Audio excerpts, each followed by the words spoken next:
All right, welcome back, True Seeker. Congrats to the winners. A nice little sweep tonight in Monday Night Football and keeping us perfect 3-0 in World Series picks. Not to mention, we had both teams right for the AL and NL. Had the Dodgers in spring training, had the Yankees about midseason. But as we talked about, the games were scripted together tonight. And for people who don't know, Russell Wilson, drafted into Major League Baseball, NFL star, won a big Super Bowl in New York, the first ever quarterback to win the Super Bowl on the 33rd day of the year in the Giants and Jets Stadium, played a little spring training ball for the Yankees. We're going to talk about just how perfectly scripted it all is. If you're not subscribed to me on Gematria Effect Sports, I was making the live call explaining how significant Jackie Robinson in 42 is to this World Series as the score became 4-2, just like it was in Game 2. But again, every game so far has been about 42. In Game 1 of the World Series, the Yankees fell to 4-2 away in the postseason and picked up their 181st loss all time in the postseason. 181 is the 42nd prime number. In Game 2, the Dodgers won 4-2, getting their 42nd all-time win versus the Yankees. Now, tonight was the first game in New York, and the Dodgers became 4-2 on the road in the postseason, winning 4-2 after the Yankees hit a 2-run home run in the ninth to make it 4-2.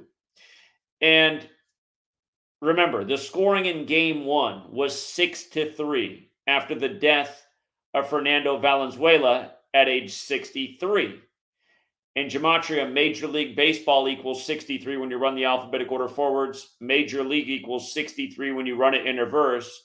We've been talking about how this whole season synced with Steve Garvey, who played for the Dodgers and Yankees. And the first game of this season was on the 63rd day of Steve Garvey's age, shortly after the death of the Padres owner at age 63, the day of the managers' meeting. Dodgers knocked out the Mets. They went through the other New York team in the NLCS, and the Mets were in their 63rd season, but then they win 6-3. In Game 2, by winning 4-2, the scoring became 10-5. And again, that matters because if Jackie Robinson, number 42, were alive, he'd be 105 years old. He was born in 1919. Remember, when the Dodgers advanced to the World Series, they got their 105th win of the season, winning 10-5. And by them winning 4-2 tonight, the scoring became 14-7 for both teams for the World Series. So it went from 6-3 to 10-5 to 14-7. In Gematria, World Series equals 147.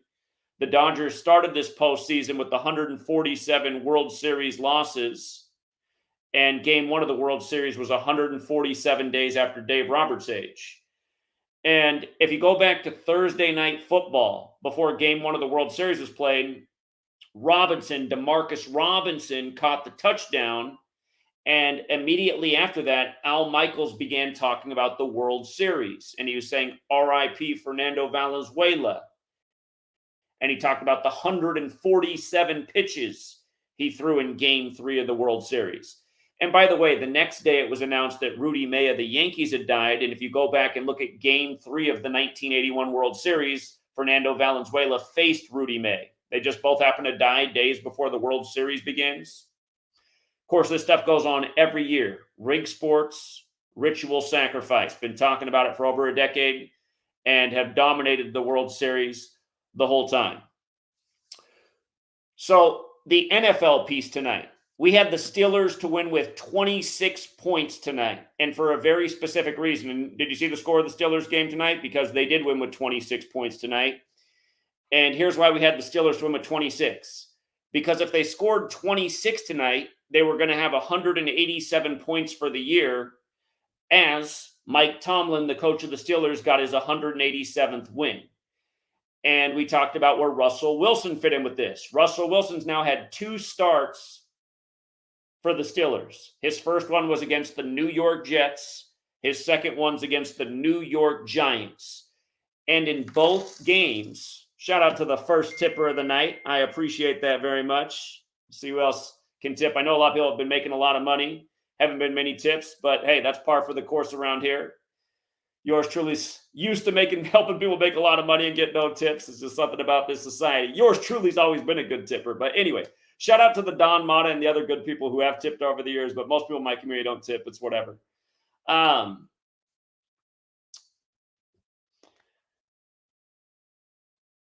So Russell Wilson beating both New York teams in prime time with his first two starts with the Jesuit-run Steelers. His first start was last Sunday Night Football. This is the 105th NFL season. That was the 105th game of the 105th season. And remember, the Dodgers just advanced to the World Series on their 105th win, winning 10-5 that same Sunday night that Russell Wilson beat the New York Jets. And make sure I got this straight here. Something's barely slipping out of my mind. Oh, yes, Jackie Robinson, born in 1919. When the Dodgers advanced to the World Series, winning 10-5, that made home teams 19-19 for the postseason, like how Jackie Robinson was born in 1919. And it was such an easy pattern to follow. Home teams were 15-15 on the 15th, 16-16 on the 16th, 17-17 on the 17th, 18-18 on the 18th, and I believe 19-19 on the 19th. We've dominated this postseason, and it's actually been pretty damn easy. It's been one of the easier postseasons, just the way they've had it scripted. But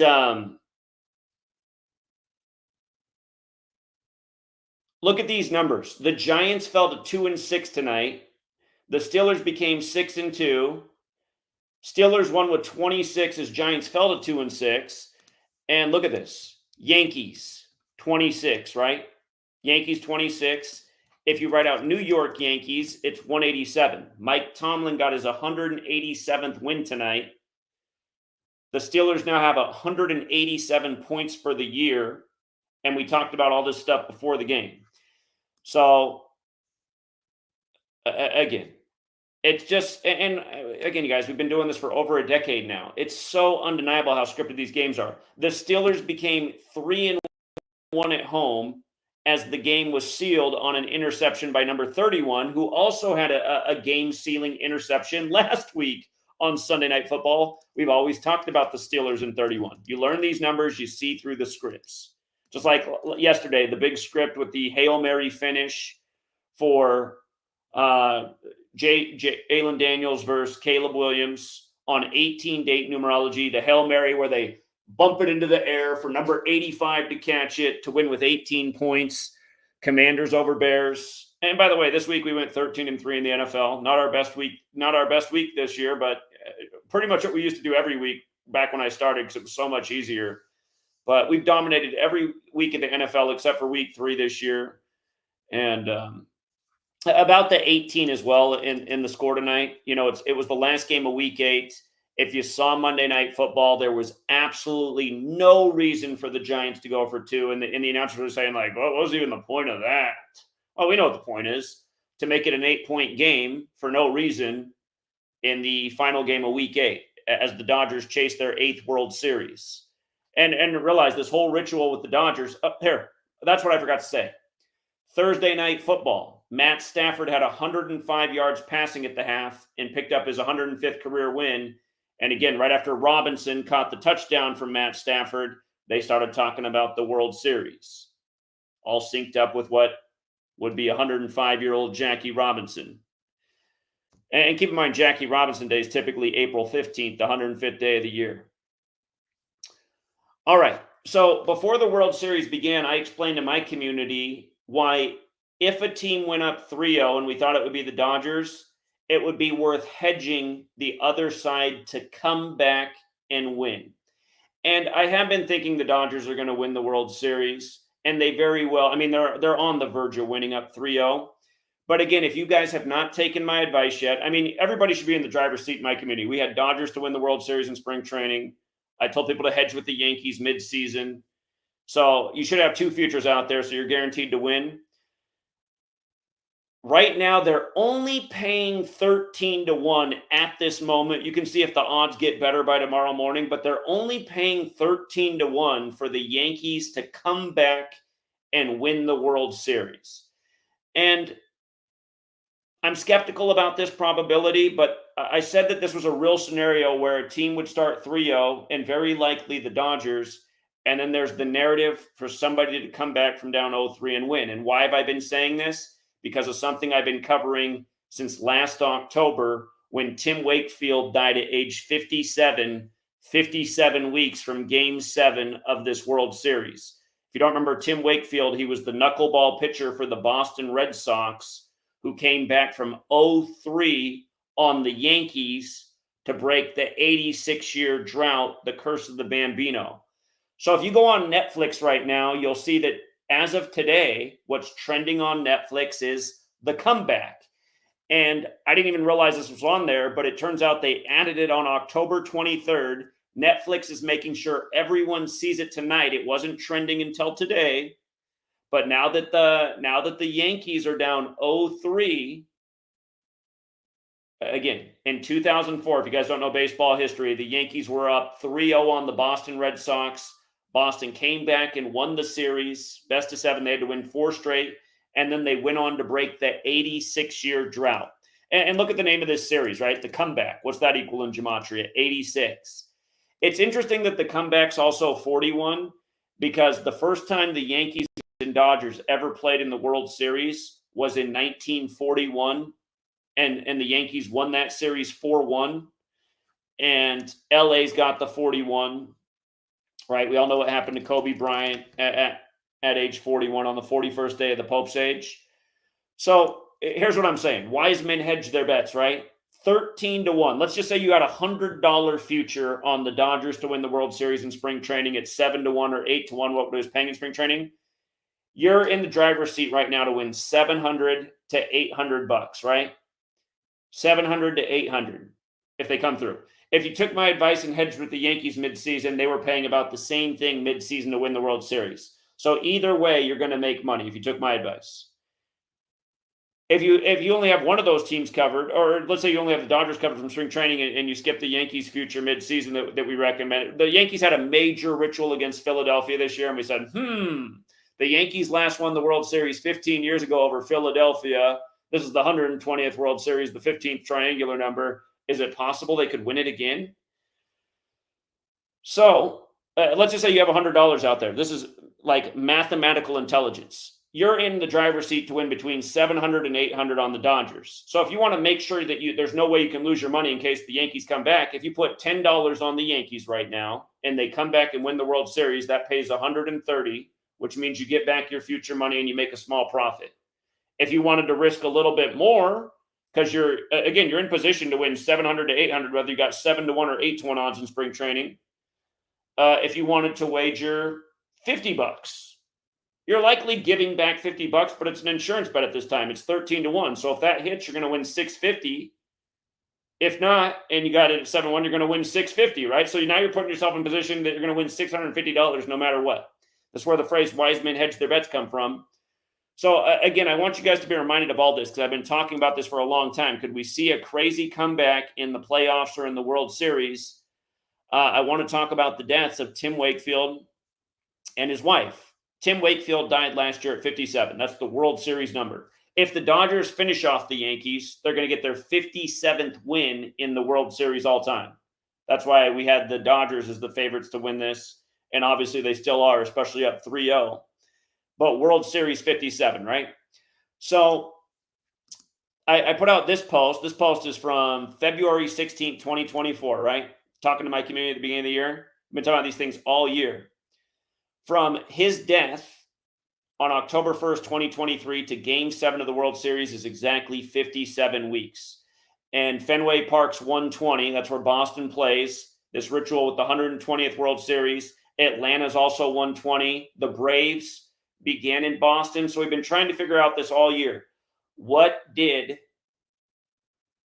Tim Wakefield's death have to do with this season? Keep in mind the Yankees, when they three-peated, they did beat Atlanta in part of that three-peat. They beat San Diego, Atlanta, and the New York Mets when they three-peated. So remember, it wasn't just Tim Wakefield who died. Then his wife died, Stacy Wakefield. And she died February 28th, 24 on 54 date numerology. Stacy Wakefield equals 54 like baseball, like 54 ounce in a game, like MLB's 54. Her name's got that Jesuit connection, again, to remind you who runs it. And notice, from her husband's death to her death was 150 days later. World Series in the base ciphers has the gematria of 57 and 150. Illuminati has the gematria of 120 and 150. This is the 120th World Series. And then also, Tim Wakefield was on the team that came back again, that broke the 86-year drought. His teammate ended up dying on the super special date of the Jesuits, April 19th, day in history that Ignatius of Loyola became the first superior general. And notice, from Tim Wakefield's passing to his teammate's death was 201 days later. And his name, David McCarty, 201, just like Ignatius of Loyola's 201, just like the Jesuit order's 201. It was also 51 days after Tim Wakefield's wife's death. So again, this was a major, major ritual. And you got to ask, why did they do this? And I wasn't even aware that this comeback thing was out on Netflix, but it's got me going like, wow, is this like just a blatant slap in the face? Again, the comeback equals 86, like how they broke the 86-year drought, that Boston team. Thus, the word comeback alone is 26. Remember, we were talking about this, why the Steelers should win with 26 tonight. Yankees 26. And comeback 53. You know, Boston Red Sox were the team, right? Remember when we told you the year of Super Bowl 53, we told you Boston would beat LA 4-1, 99 days from Super Bowl 53, which concluded the 99th season, which was won by New England. Patriots 53, Los Angeles 53, 16th prime, only 16 points scored in that game. Aaron Donald, number 99, was the star of the Rams, born on May 23rd, 523. 523 is the 99th prime. Patriots came into that season with 523 franchise wins. Nothing but scripts, because it's all perfectly planned out. But yeah, it makes you wonder. It makes you wonder. Could it happen? It's within the realm of possibility. But yeah, don't get carried away and bet way more than you can afford to lose. I'm only advising this bet for people who are already in the driver's seat, guaranteed to make money. It's just a hedge bet where you don't have to put a lot down to ensure that you make a profit. Again, one more time, the math. If you bet 100 in spring training on the Dodgers to win the World Series like I advised, you're in position to make $700 to $800 if they close it out. $50 hedge bet right now on the Yankees to come back. You're potentially giving back $50 of your earnings, but you're also ensuring that you're going to make a hefty profit, because right now they're 13-1 to come back. And isn't it funny that when LeBron was down 3-1, it paid 40-1? Remember, I guaranteed that one for you guys, that he was coming back to win on the road, King James' birthday. All season, I told you that LeBron was going to beat the Warriors in that year's finals. All 3 years from before the season began, we said why those finals were going to be Warriors and Cavs. Stephen means crown. LeBron, King James, winning on the real King James's birthday. Then his daddy, Nate Thurman, dying by the numbers 27 days after he dropped 27. But I'm just making the point. They were paying 40-1 on that comeback. They're only paying 13-1 on the Yankees coming back right now, which seems pretty low for being down 0-3. Doesn't seem like much of a payout. But it is enough to ensure that you can make yourself a little profit and guard against any kind of crazy comeback scenario. This reminds me when the movie Long Shot came out. You remember the Kentucky Derby about a handful of years ago? A last-minute substitution horse with 50-some to 1 odds became the longest shot to ever win the Kentucky Derby, and it screwed like every bettor because the horse wasn't even there to bet on all week, and then it got a last-minute substitution, and that Friday, the big movie in Hollywood was the long shot. So we've seen this gimmicky stuff before, and again, sports are a script, so it's possible they're baiting people with that, but it's also possible that it could happen because I've been talking about this since before I even knew about the movie. Tim Wakefield, dead at 57 weeks before Game 7 when he was part of that comeback team. And so was his teammate who died by the numbers. And for all the haters out there, I mean, I don't know why you guys hate on what I do. Had you followed my advice for a decade, you'd be way up. And again, just to let you know what we do, you always hear the trolls say that we don't pick clear winners, but every day we pick clear winners. What was the password? 4242 today? Yeah, it was 4242. Where you get the 4-2 score. Here's all the work I put down to give people data and information and help them see just how much is behind these scripts. But then at the bottom of everything, there's always a conclusion. And again, you guys see the work we put in. It's like a novel that I put out each day. You get a lot. So we've had the series conclusion the whole time. Why you got to favor the Dodgers with the World Series numbers. But Game 3 conclusion. I think the Dodgers have a good narrative to start 3-0 based on the Jackie narrative. In the 1981 World Series, the Dodgers won Game 3. That was the year Fernando Valenzuela pitched a complete game, and Rudy May also appeared in the game. They both died before Game 1 of the 2024 World Series. Keep in mind, this game was 43 years ago, and the Dodgers pick up their 43rd postseason win versus the Yankees tonight. Robinson equals 43.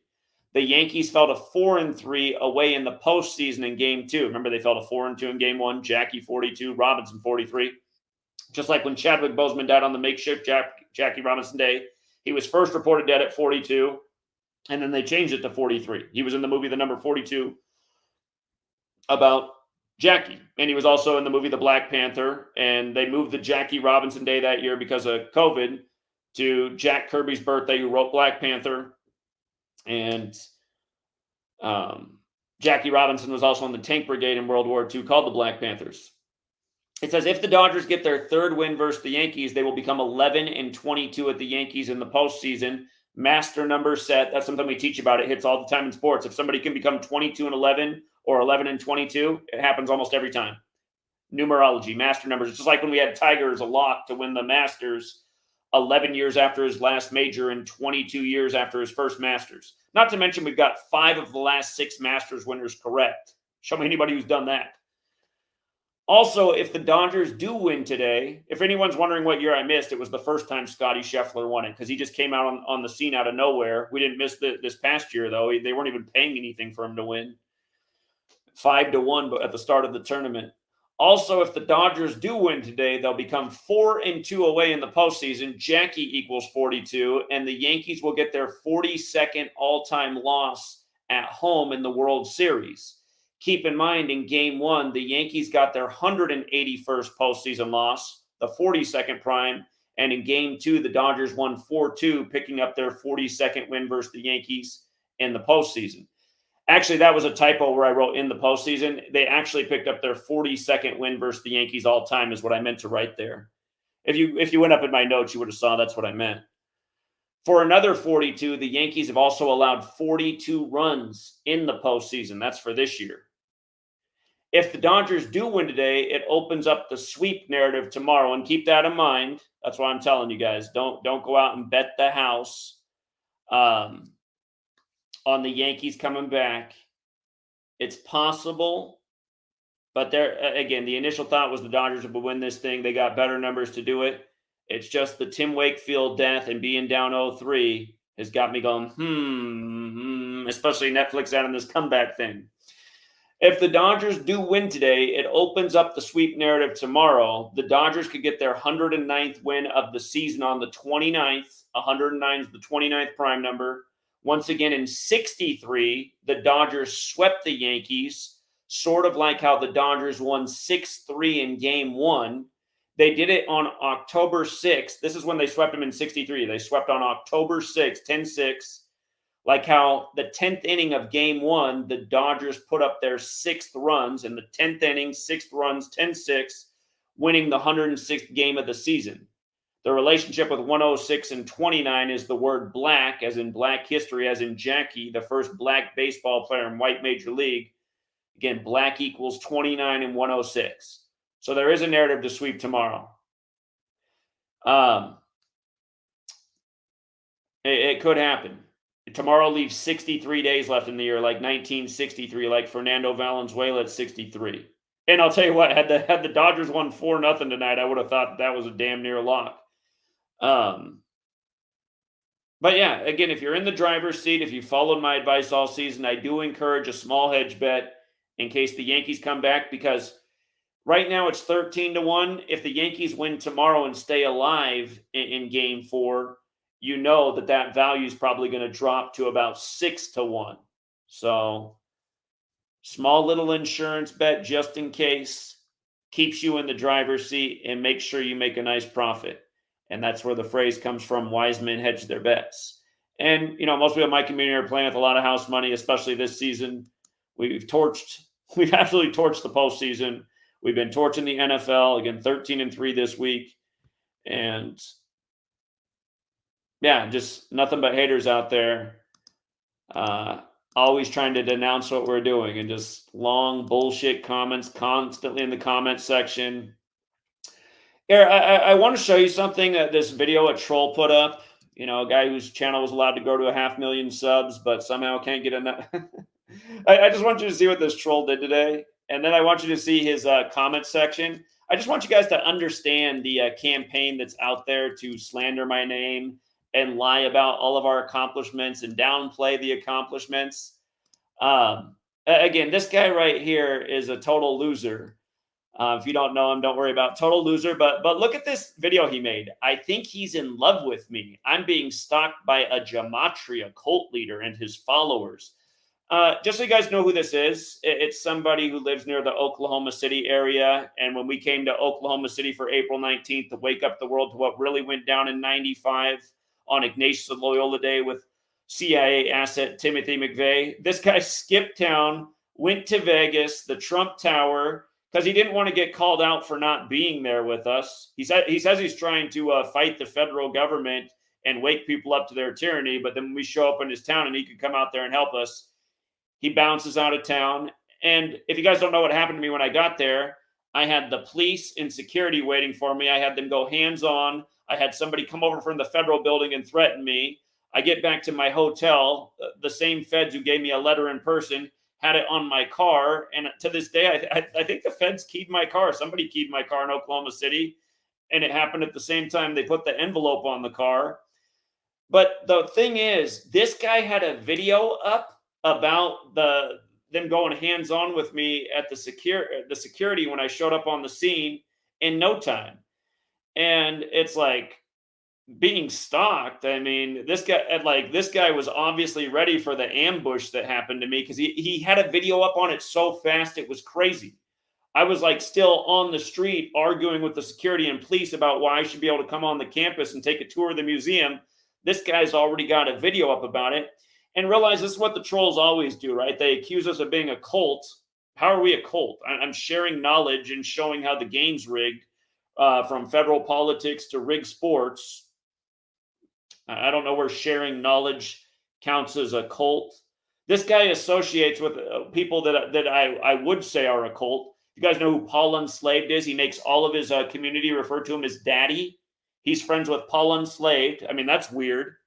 Everybody calls Paul Daddy. It's like, who does this? Like, what grown man asks other men to call him Daddy? So that's one of his associates. He's friends with Owen Benjamin. They're cool. Owen Benjamin, they all call each other the Bear Club. As Owen Benjamin makes his cult send him $400 and then lies to him. But anyway, then he accuses us of being the cult. But here's all I want people to see. Is you go to the comment section of this video, look at all these bullshit ass comments. After the fact, Zach is a scam artist and total fraud. Hmm. Is that true, or am I the person who has more correct predictions about everything than everyone else combined? And I'll stand on that statement. Show me all the correct predictions of the rest of the people in the world and put them up against mine and let me know who's winning. I haven't seen anybody else calling earthquakes, hurricanes, sports games, news stories, celebrity deaths, crypto, market, etc., like we have for over a decade. I don't know anybody else that's even close. But all these people everywhere constantly saying after the fact, Zach. How many primetime games have we called the score dead on this year? This season alone, we called scores in prime times. I can't even keep track of how many times. Probably more than anybody else ever has in their lifetime. Same guy, Zachary K. Fraud.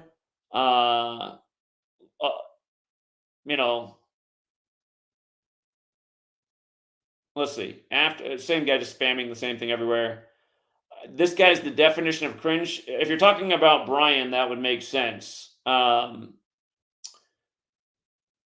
see. Gematria never predicts the future. So just like in the last, let's just say in the last 2 months, how many correct predictions do we have from what would happen in the news to earthquakes to hurricanes to sports? Never predicts the future. I would guarantee that in the last 2 months, I have more correct predictions than anybody else out there.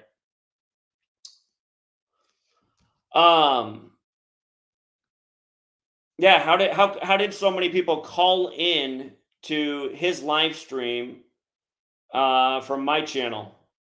Again, it's like more people are following me than the guy that supposedly had a 500,000 subs. Um, let's see.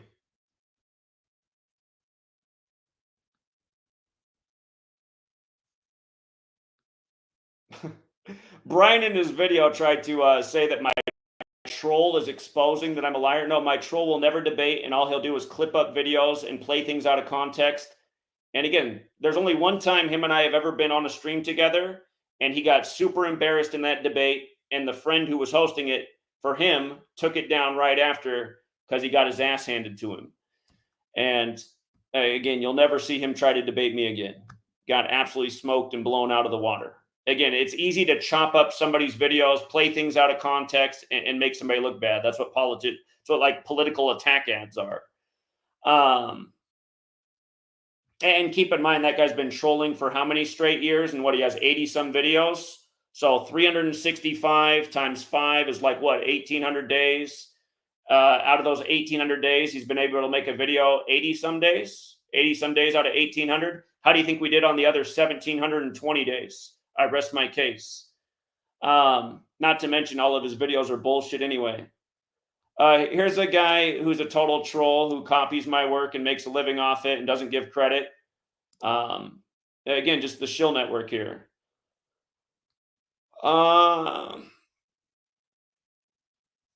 This guy, here's Kathy the troll. This is Kathy the troll right here, who cost me a lot of money begging to help me and then cost me about $1,000 by purposefully screwing me over when I knew I shouldn't have trusted her. Of course, she's hanging out with Brian. Ari Gold, Jewish name. If Zachary Hubbard was legit, he'd bet his own picks. And your evidence I don't is where? I mean, just stupid comments everywhere. If you have zero interest in my work, but you follow Brian, you're not very smart. Let's see.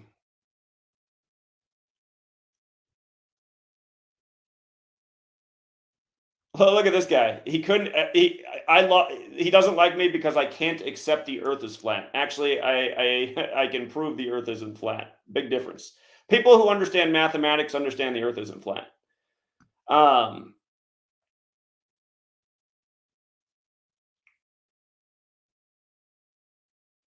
Yeah, just all these weirdo comments. And you know why some people have all these weirdo perceptions about us, or just dumb opinions? Because there's so many shills who've been working to slander my name and the work. I mean, again, you can take this whole fake truth community of this network of shills and put their resume up against mine.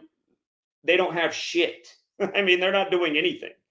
They don't have any real proof of anything, nothing to stand on, no resume of accomplishments, just nothing. Nothing. 1 week of my videos is worth more than the rest of this fake community has been putting out for years. And that's why none of them will debate either, because they know they're going to get smoked and outshined. They're going to be singing like Chris Cornell, outshined, outshined, outshined. You know what I mean? So.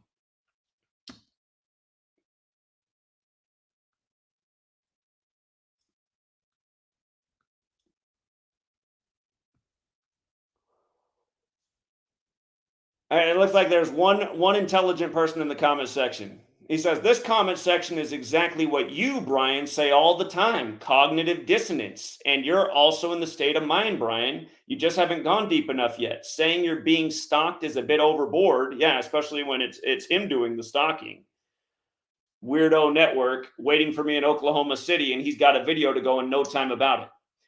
And you know what's funny, actually, the irony about that? It was Jackie Robinson Day, and I was telling them, I was teaching them about 42 in that video. You know what? We should actually go back and look at that. Brian's uploaded that same video multiple times since it happened.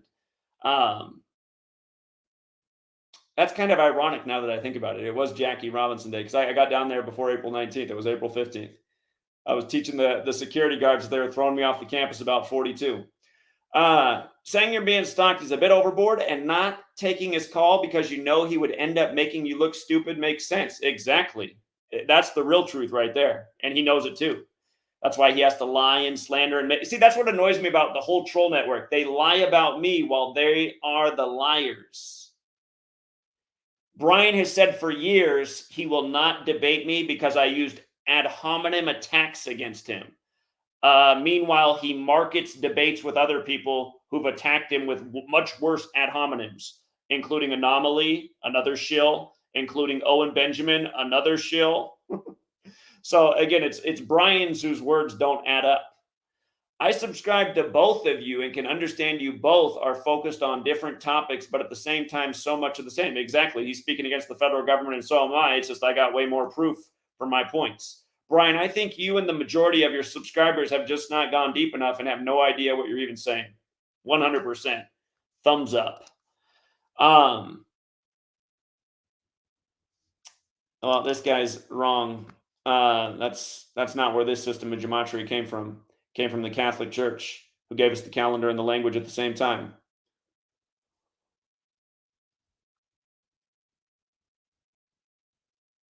So yeah, again. Well, it looks like some people down here. See, isn't it funny how Google sinks the better comments down to the bottom? All the bullshit comments go to the top. Good comments get sunk to the bottom. But yeah, the point is there's just so many people who have a totally false perception of me and the work we're doing, which is unprecedented, which is undeniable. And Brian in his video, I'm not even going to play the video, but he's like, well, like if Gematria Gray doesn't predict anything, it's like, how can you be saying that right now? I mean, like, what haven't we predicted right? what haven't we been right about? This guy's never predicted one thing in his life, and then he's trying to criticize our work because it doesn't predict things when it does all the time. Isn't it weird how that's another shill tactic? They're always saying that the work doesn't predict anything when we're just stacking up predictions every day. Every day we're stacking up predictions. These people don't predict anything, but then somehow, the point I'm trying to make is the whole shill network has come up with this list of repetitive talking points that they all say. Zach's a bad guy. He's a cult leader. Gematria doesn't predict anything. It's like, okay, none of these things are true, but everyone keeps repeating them. If you repeat the lie enough, then it becomes the truth in the sheep's minds. So anyhow.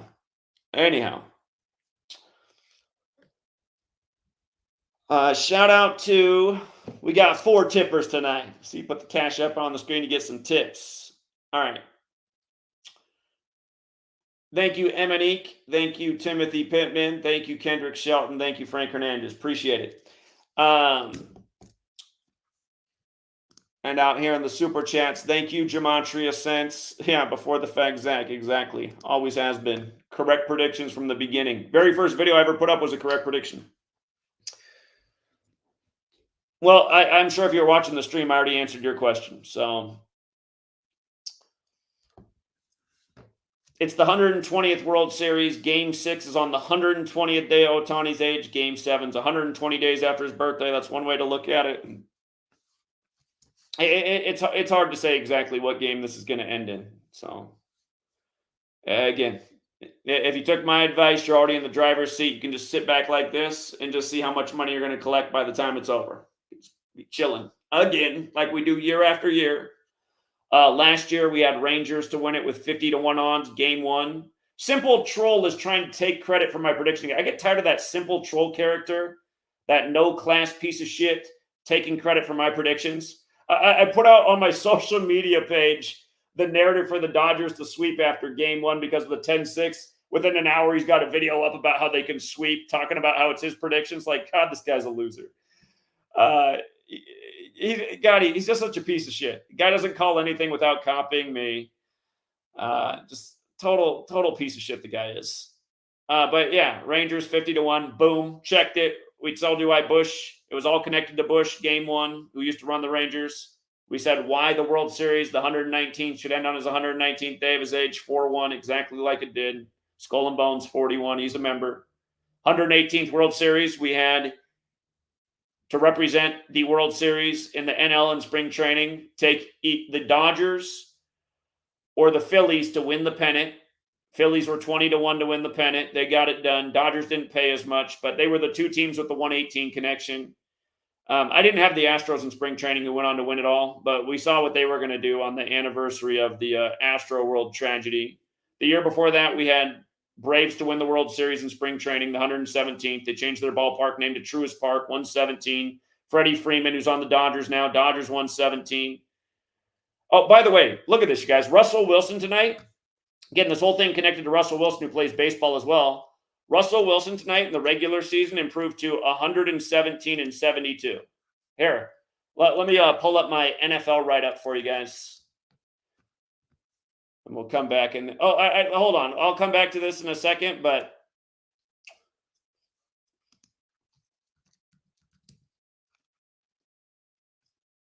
hold on.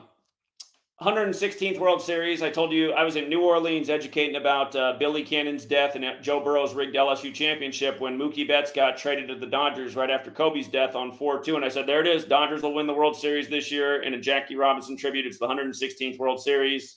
African-American equals 116. Jackie 42. Boom. That was a lock. 115th World Series. I didn't have either team right in spring training. But we ended up making a fortune on this one because we had the Nationals to beat the Astros in Game 7 before the Nationals had even clinched the playoffs. And we picked it when they were on the outside looking in. It looked like they weren't even going to make the playoffs. Major payout. All synced with Donald Trump, who won the 115th election. Remember, Donald Trump equals 138 like Nationals, like Dave Martinez, their manager. Nationals won the World Series 138 days after Trump's birthday. The Astros picked up their 57th postseason loss, losing in Game 7. Nationals and Astros 57. We knew the Astros. Actually, I take it back. We thought the Astros had a good chance to be in the World Series in spring training, but I wasn't 100% sure. They had a major ritual with the Rangers very early in the season. We said, okay, the Astros are definitely the team in the AL, but it wasn't quite spring training. It was probably, what was it? I don't know. It might have been. If people are here with that season, we had the game picked out where the Astros were going to beat the Rangers 9-4 in tribute to the 94-year-old Bush who just died. They did that, and we said, okay, it's Lock City. The Astros are in. We had the score right of that game, big payout. To go back and look, it was years ago now, but Fat Arthur's calling in. Here, Fat Arthur, I'll take your call in a minute. Let me finish going down the road. We don't need to really hear you calling in bullshit and lie, which is all you do. But 114th World Series. That was the year I helped a dentist make $350,000. We had July 1st put out why the Dodgers would lose to Boston in the World Series in Game 5.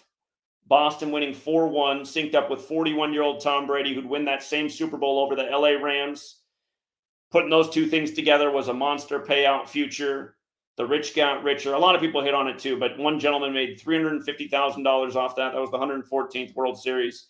I didn't have that right in spring training, but again, we saw how it synced up with the Super Bowl and the World Series at the start of July.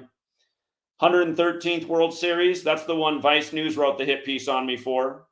At the end of August, we explained why the Astros would win their first World Series over the Dodgers when Harvey had flooded Houston by the numbers, and Matt Harvey became the first pitcher to pitch in Houston after the flooding, and LA was on fire at the La Tuna fires. End of August. And both of those teams, the Astros and Dodgers, were teams we were looking at from spring training time. But then once those rituals happened with the weather warfare, again, it was all perfectly synced with the World Series. Plus, Fox News did the woman in Houston who had a home on a hill in the neighborhood. The whole neighborhood was underwater except for her house. And they asked her how she felt about it.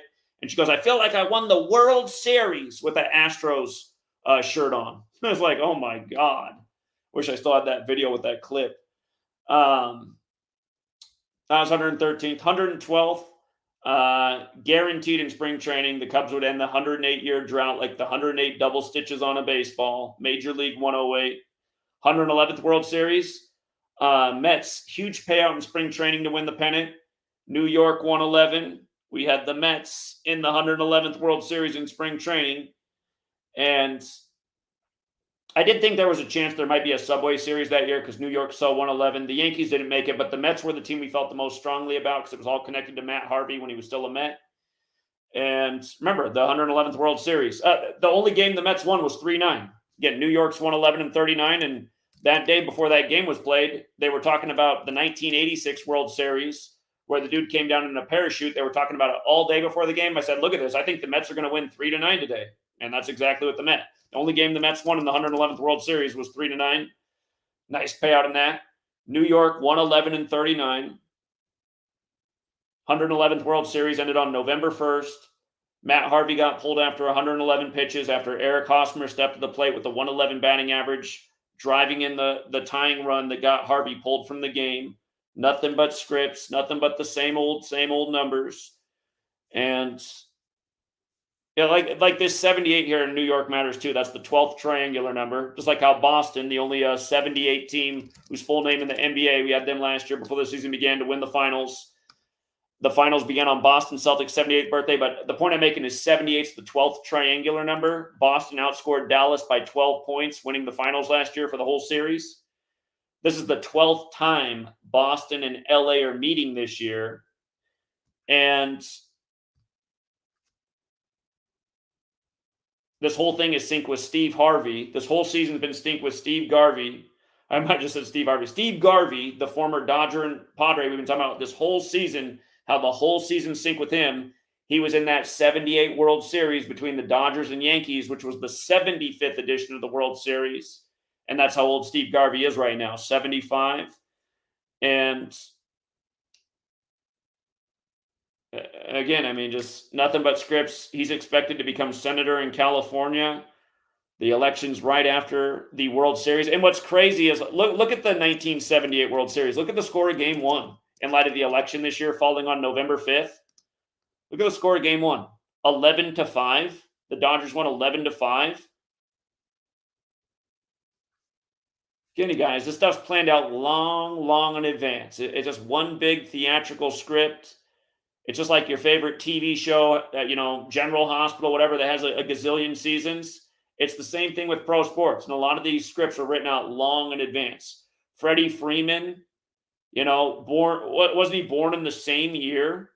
Wasn't he born in the same year that, what's-his-face hit the walk-off home run? And then they've got to tell you that they happen at the same time. They both happen at 8:37 p.m., 36 years apart. Dodgers win at 6-3. From the Yankees' perspective, it's 3-6. I mean, it's just like, come on. Freddie Freeman, again. Russell Wilson tonight becomes 117-72. Freddie Freeman was on that 117th World Series winning Atlanta Braves team. But yeah, here, NFL Week 8 right up for tonight. Talking about how this seemed to all be about Russell Wilson, how home teams could win the 63rd game of the season tonight for the NFL. Major League Baseball, 63. RIP. Major League alone, 63. Major League Baseball is also 63. Baseball alone, 54 forwards and backwards, 54 outs in a game, 18 as well like half innings, 162 like games in the season. Russell Wilson, 54, also 81, like how this is a rematch of the 81 World Series. But as I wrote up, home team started the week becoming 54-54. That was with, again, Matt Stafford. The game where Matt Stafford made it 54-54 for home teams this year, as Robinson caught the touchdown and they started talking about the World Series. Again, that was the 108th game of this season, 108 days before the Super Bowl.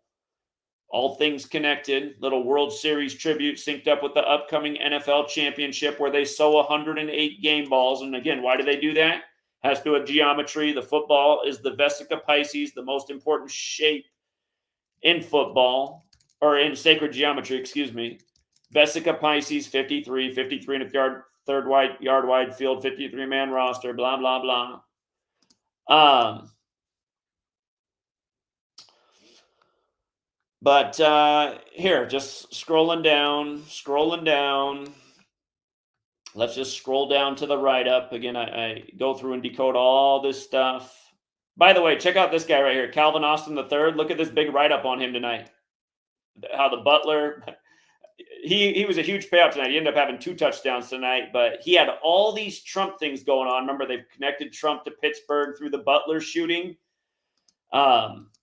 Shooting 107. Today's 107 days after the Butler shooting. What stood out about this guy who had this big game tonight for Pittsburgh is he's 25 years old. Trump equals 25. He was the 138th pick of the draft. Donald Trump 138. Last week, we had McDonald as the lock for the sack for the Jets right after Trump was serving French fries at McDonald's by the numbers. It was 138 days after his 25th birthday. And he wears number 99, like Sunday Night Football's 99, and that was 99 days after the shooting thing, that Sunday Night Football game ritual.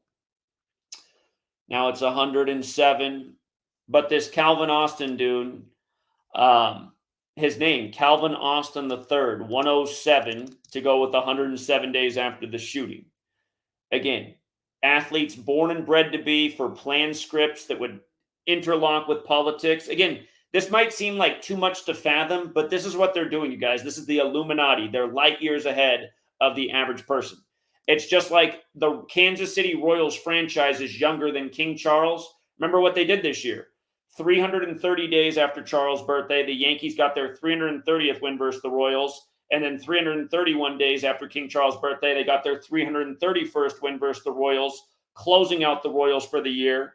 331's the 67th prime, like Kansas City 67, like King is 67, like how they sacrificed those 2 UCLA players when LeBron went to LA within days of him arriving there, and they both died in 67 rituals, like blood sacrifice is also 67. Like how back in the day they sacrificed people for the king, and you learned about how civilizations like the Mayans did that with their great athletes for the king. Same stuff's going on today. But the other thing is Charles' birthday is November 14th, and the night that the Yankees closed out the Royals, home teams fell to 11-14 in the postseason, like the King's birthday. Like how the other year on his 74th birthday, we got the 2 stories about the killings on Kings Road at the University of Idaho, and also with the Virginia Cavaliers football players, when Cavaliers are those who fought for King Charles in the English Civil War. Killing 74 like the King. And University of Idaho's in Moscow, which also equals 74, going with the Kings Road killings. And if you missed my work on that, it was all tied in with Jack the Ripper, where a lot of people think Jack the Ripper was really royalty. And he was killing in London, another 74, like English, like Gematria, like the song Gematria, the Killing Name. Anyway. But yeah, Calvin Austin, just tons of things going on. He had a big game tonight. He had the longest write-up. But right here, conclusion. The top clues are the Steelers getting their 15th home win in the series and Daniel Jones getting his 15th loss in primetime and falling to 0-8 in Monday Night Football in Week 8 as his team loses by 8 because of a needless 2-point conversion, which made 0 sense other than for the numerical ritual. And all the guys who wore 8 that were quarterbacks lost this week. Some weeks you'll see them all win together. Some weeks you'll see them all lose together. It was crazy 8s this week, right? If you're playing cards, it was crazy 8s. All the 8s went down, including Lamar Jackson in the biggest upside of the week. And I did advise a dollar parlay on the Browns. I didn't really think they were going to win, though. That 38's been magical with the Ravens this year. They lost on a 38-yard touchdown. Stefanski stayed on 38 losses. Ravens 38. Anyway, additionally, Russell Wilson can stay on 72 losses, Monday 72, Wilson can also improve to 117 and 72 in the regular season. Again, Dodgers, 117-72. He plays in primetime and beats both New York teams. Former baseball player, played for the Yankees in spring training. In seemingly a tribute to the Dodgers, who are playing in Game 3 of the World Series tonight, Russell Wilson wears number 3.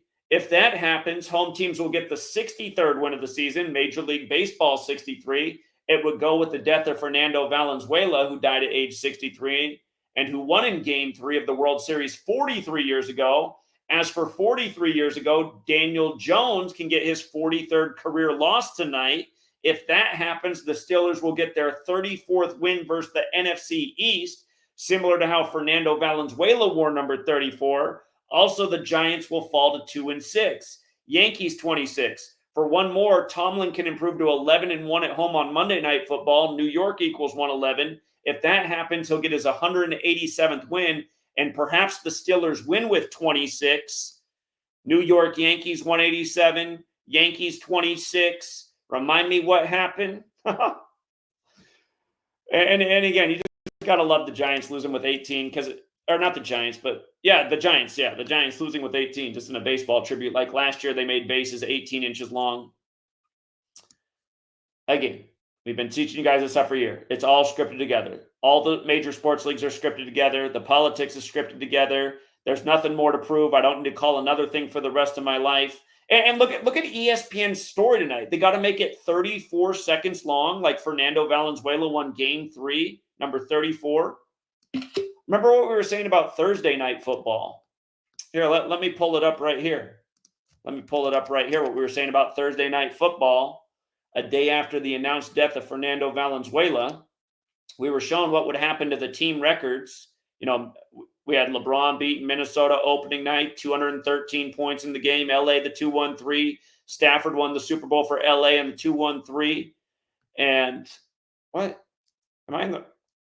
Oh, shit. No, it's NFL Week 8. My bad. I went back to NFL Week 7. It was the first game of Week 8.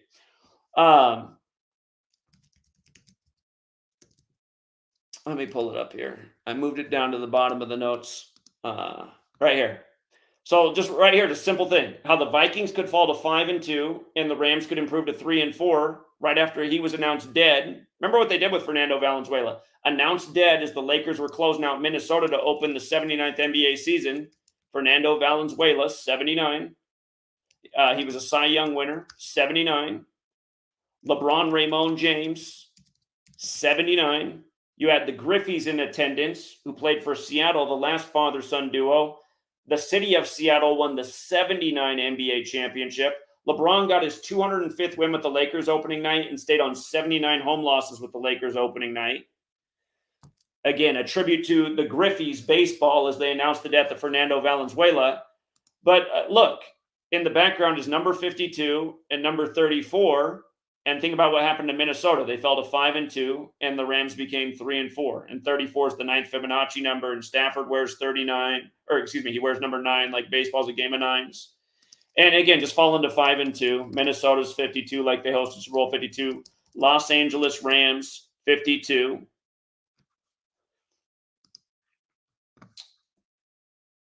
But yeah, these tickers that they always put up here are just like slaps in the face. Fernando, number 34, won the Game 3 43 years ago.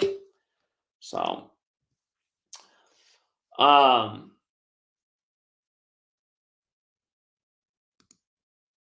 Dat Boy Famous said, "Yo, Zach, I'm a crypto guy, so I want Trump to win the election. Does the gematria point to him winning?"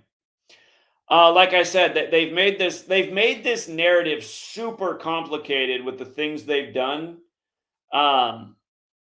It's interesting how Trump can win the election and Kamala can still become president if Biden doesn't finish his term. Because remember, Gerald Ford said the first female president will not be voted in.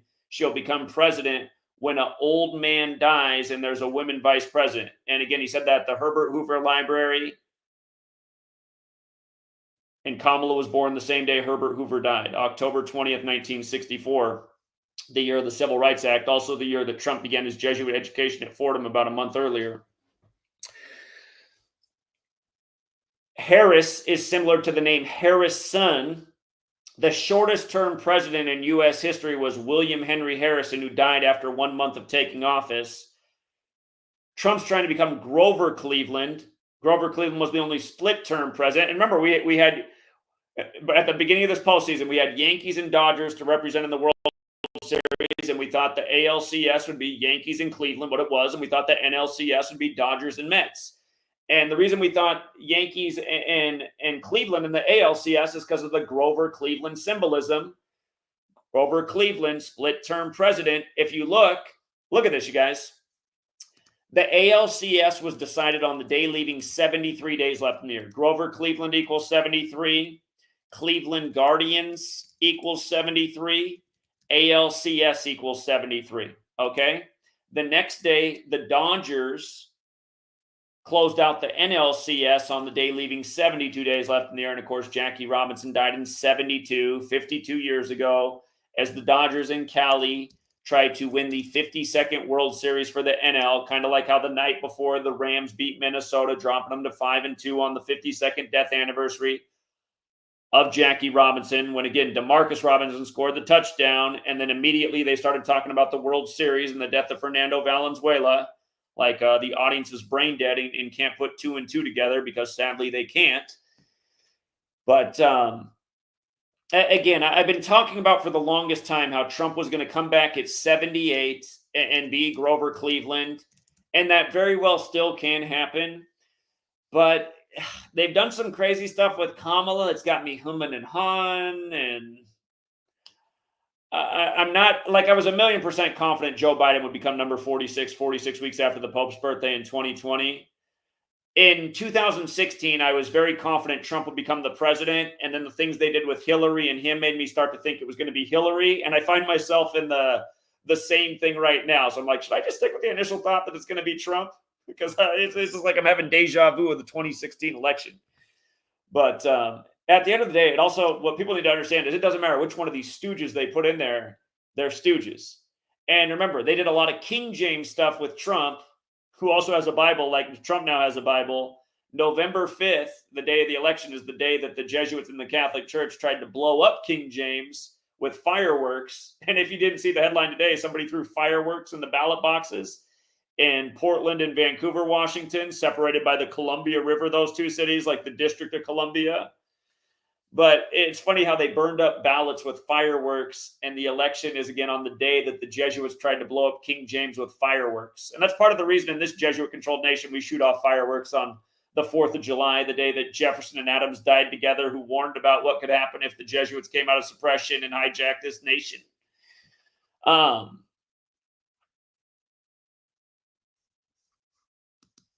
So they say initial thoughts are the best one, but we'll see what happens. Just learn Gematria and you can kill crypto. Just like at the beginning of this year, I told you guys, Bitcoin will be up to 72,000 on the 72nd day of the year. Pull your earnings out right then. Everybody wanted to argue with me in the comment section. They're like, no, it's going up to 150,000. And then it went up to 72,000. And the next day it did get to 73. And then it came crashing down. I noticed it's skyrocketing right now while the Dodgers are on the verge of the World Series. Again, Bitcoin equals 72. God, actually, Bitcoin's a lot like Dodgers, isn't it? Money is 72. That's why I made the prediction at the beginning of this year that it would be up to 72,000 by the 72nd day of the year, which it was. But look at Bitcoin and Dodgers, because I know it's surging right now, and it's probably pretty close to 72,000 right now. Isn't that funny how Bitcoin and Dodgers are so similar? Look at that. It's on the verge of 72,000 right now while the Dodgers are on the verge of the World Series. Wouldn't it be something if the Dodgers did collapse and the comeback happened and Bitcoin collapsed as well? But again, you guys, the Jesuits control it all. The rig money system, the rig crypto system, the rig sports system, 32 sun rays on the Jesuit orders logo. It's why the Dodgers broke the 32-year drought versus the Rays, like the 32 sun rays on the Jesuit logo.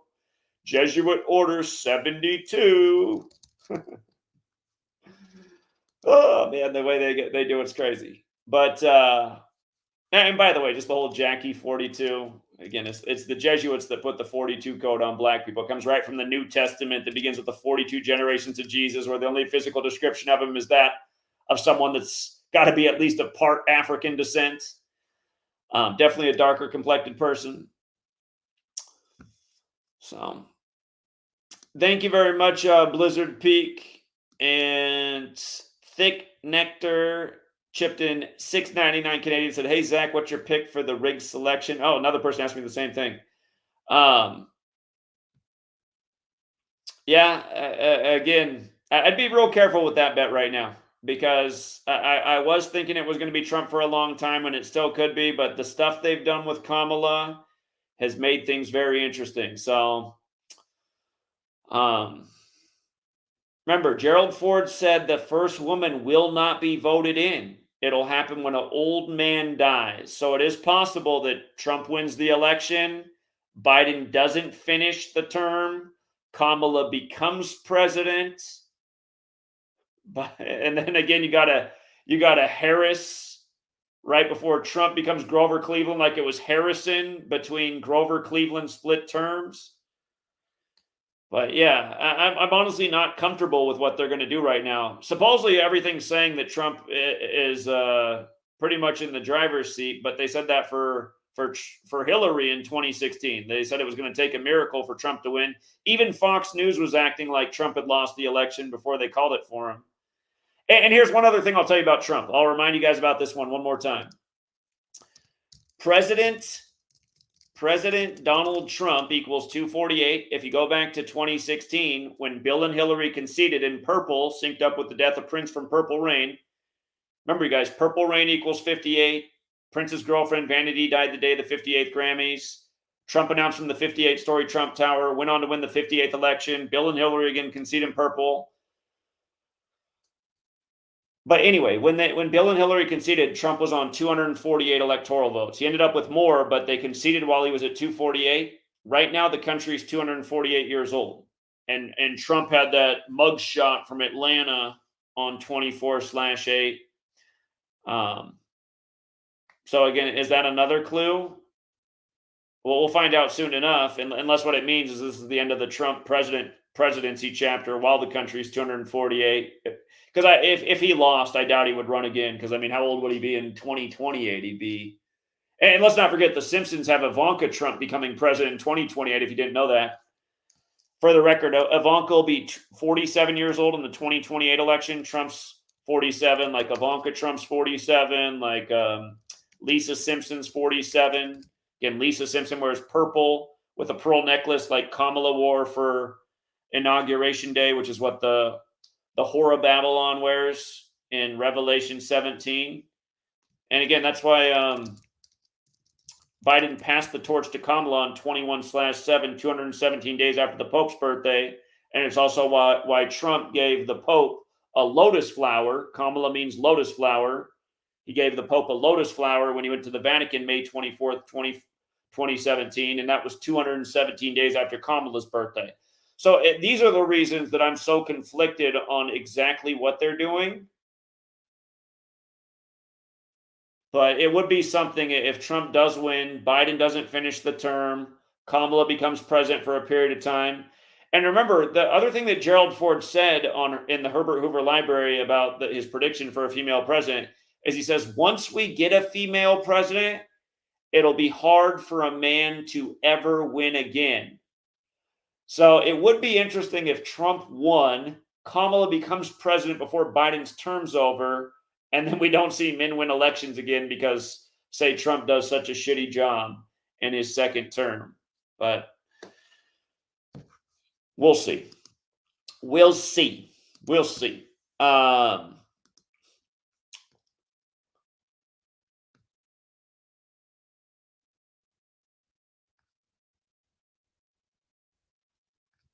All right. I see we got people in the chat that want to chime in.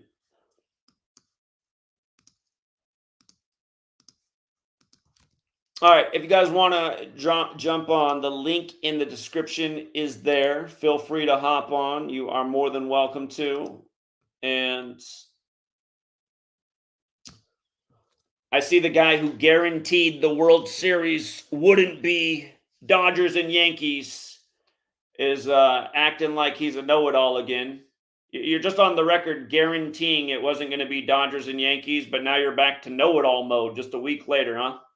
How many more false guarantees do you got to put out there for sports futures? How many more guarantees do you got to upload to the internet only to delete them because you embarrassed yourself again? And are you not a piece of shit? Did you not just put up a false video slandering me and then take it down? Why don't you put up a video apologizing? Because you're a human piece of shit.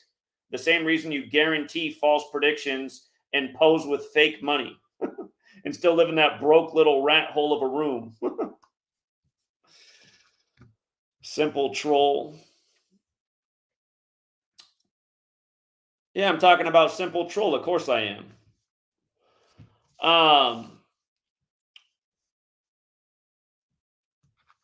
Simple troll who takes my picks and credit for my picks is his. What a total loser would do. If you claim another man's work is yours and act like you did something another man did, that makes you a loser. And you know what makes me sad is anytime I go in your comment section, it's you hearting racist comments. You got people that say, never trust a white boy. Yeah, never trust the white boy that exposed the code, helped fill up a lot of men's pockets who mostly are of a darker complexion. And here he is, simple troll. Simple troll. Fresh off guaranteeing it will not be the Dodgers and the Yankees. Here he is. All right, the man of the hour. What's up? I'm not gonna lie, you have a sense of humor. You made me laugh tonight. Okay, are you ready for some real knowledge? Are you going to share what I shared on my social media? Sure. Are you ready for some real knowledge? Okay, yeah. Drop what I shared on my social media like it's yours. Go ahead. Okay, let me ask you something. When are you gonna stop calling me out of my name? Because I apologize about what I said to your wife. So why you keep calling me out of my name? You just put up a video with my name saying "con man" on a false accusation, and then you Well, didn't. somebody. I didn't say anything in that video. Somebody sent me a message, says, You guys, see, this is just a goofy thing. I didn't say nothing in the video. I just put up a video titled Zachary K. Hubbard con man on a false accusation, and then I kept it up for 5 days, and then after I found out that it was a lie, I took it down. But I didn't say nothing. Here, before he comes back on, let me put up the real article about you so people can know your character. Here's the guy who keeps guaranteeing false picks. Let's see. Let's get it up here so we all know this is the same guy right here. He wants to come on here and act like it's okay to lie about people and slander them and go, "Oh, I didn't say nothing. I only uploaded Zachary K. Hubbard con man with a false accusation." Arthur Picardo, the TSA groper who stiffs cabbies and gets New York Post articles written about him. Okay, you were saying? "Where's your proof that happened?" Right here. Right here. So why do you spend the last 10 years telling people that to not believe what the media reports? This was a local article. This was a national news story. Why do you tell people for the last 10 years to not believe what the media is saying? This is a local story. So it's true. Well, I know your character. I mean, this adds up. You don't know anything about me. Here, Arthur, let's go through it. Did you make your website the exact same as mine with the exact color scheme? Yes. You came into the community and I helped you out and promoted your name, and then you immediately tried to make money after coming into the community, and you set up a Patreon copying my picks and doing your live stream at the exact same time as mine. True or false? False. No, it's not false. It's not false at all. Okay, so you want me to answer, or you just want me to say what you want me to say? Well, because we all know what the truth is. Who've been around. So it's true. So that's true as well. It is true. Okay, well, anything else you want to ask me? Did you just guarantee it wouldn't be Dodgers and Yankees? I didn't think it was going to be the Dodgers and Yankees, no. Did you say I'm 100% sure it won't be Dodgers and Yankees? I did. Okay. All right, go ahead. See, I'm not like you. I can admit when I'm wrong. I always admit when I'm wrong. Okay, so are you ready? I just want to know, are you going to keep calling me out of my name? You can keep the article up there. It doesn't matter. Why wouldn't I? You just did another thing. You put up a false story about me scamming. Well, this person, you ended up paying the guy $20 after the video. I've been doing this for over 6 months and paid everybody who's one of my competition. I have the screenshot, and I posted. What? You have the screenshot of what? Of the guy showing me the Cash App came after the video was made. Okay, that doesn't have anything to do with me. Just why you don't tell your audience about the real reason the Dodgers are about to sweep the Yankees? This is what you have Arthur, to start. Just hold on. Just hold on. Hold on, Arthur. Hold on. I put This is up what on I'm saying. We can't do this. You have to speak and then let me speak. All right. You guys, this is why I don't like this guy. I put up the narrative, a tweet on my social media for the Dodgers to sweep.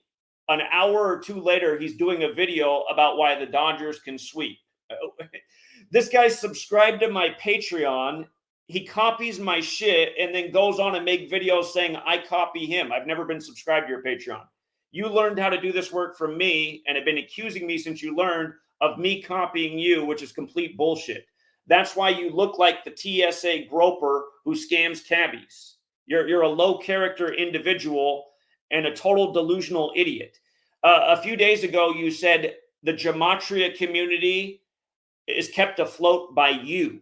That was right after you made another false prediction about a championship where we nailed it. And it's not sports predictions anyway that keep the Gematria community afloat. Again, it's just like, this guy's like a sociopathic liar. So again, it was about, I saw how he went live about 2 hours after I put up this post on Twitter, and he's going to act like it was his information. But this is what goes up on my social media. And then 2 hours later, here's Arthur. He's like, oh, it's going to be a sweep. Okay, yeah, because we know you're watching. Here's what I posted.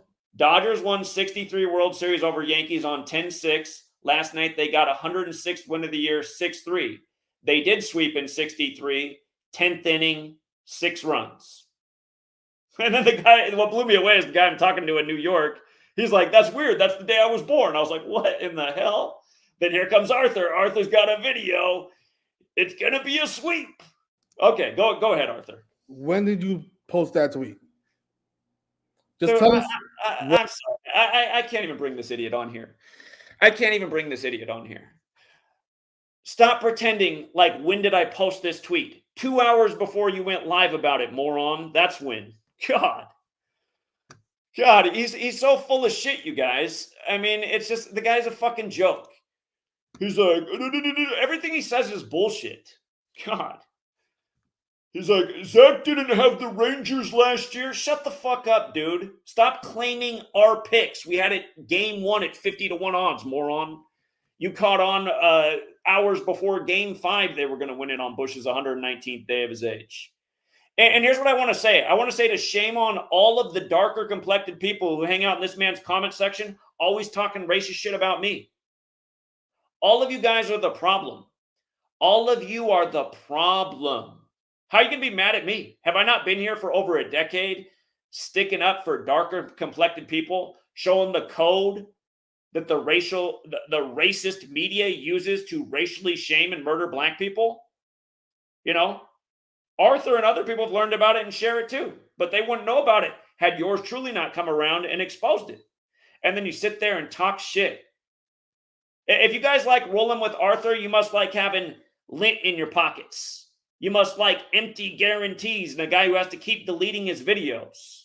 Oh, another false guarantee from Arthur. My favorite one of all time was when he tried to fade the Super Bowl 55 narrative that we nailed both teams from before the season began. We had it figured out in March of that year, why the Bucks were going to beat the Chiefs.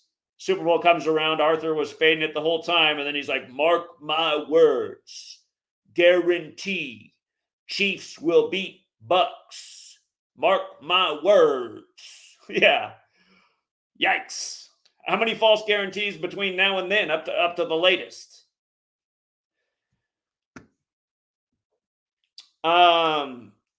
Here, I'm going to drop the link for other people who like to roll with Fat Arthur, because I don't even think you guys exist. I think you're the same bot troll accounts that post like in Brian's bullshit videos with all the same bullshit scams. You know, Arthur's there giving hearts to everybody. Yeah, Zach Hubbard's a racist. Heart from Fat Arthur. Yeah, he is a racist. Heart. Really? I'm a racist? Guy who spent over a decade exposing the racist system, helping people come up and see through it and not getting taken by it? Please. Please. For the guy who says, I'm going to get what I deserve. No, I'm not going to get anything. My karma is good. My karma is very good. I'm not going to get anything. You're going to get banned, though, right now. Take a hike, loser.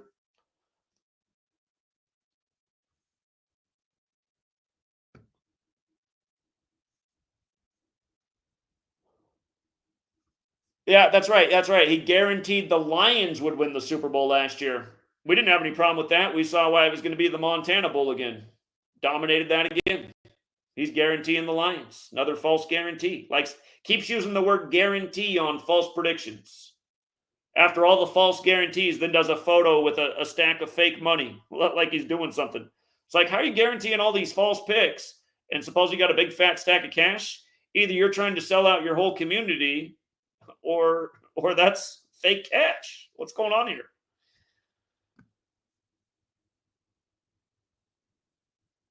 I don't, because there's no point in letting you speak. Here, you want to speak? You want to speak, Fat Arthur? Go upload a video apologizing for making a video saying that I'm a scammer and you're lying. You're a dumbass. Your excuse of I didn't say anything in the video. You know what the best part of that video was? The guy who was wrong. The part of his recording was, I know you're on a cold streak right now, Arthur, but you'll get through it. You've been on a lot of cold streaks, haven't you? You've been on a lot of cold streaks. He's lying about me, but he still had to talk about the cold streak you're on. Poor guy. Didn't you have the Yankees to win game 1? Now you want to act like you figured it out to sweep after my social media posts. Okay. You can't even get game 1 right, which was a no-brainer, easiest call in the history of the world. You got that wrong, but then you got the sweep figured out by yourself. Oh, yeah, I'm sure. Oh, man.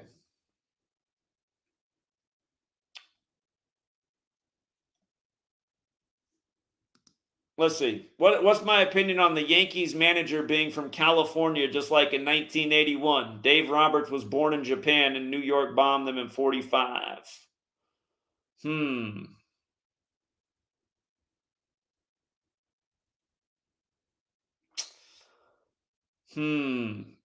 make a good point there.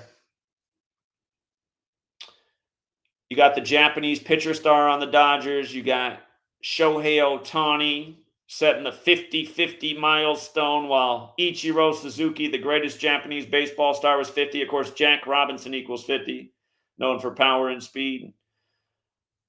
Yeah, Dave Roberts was born in a military base in Japan.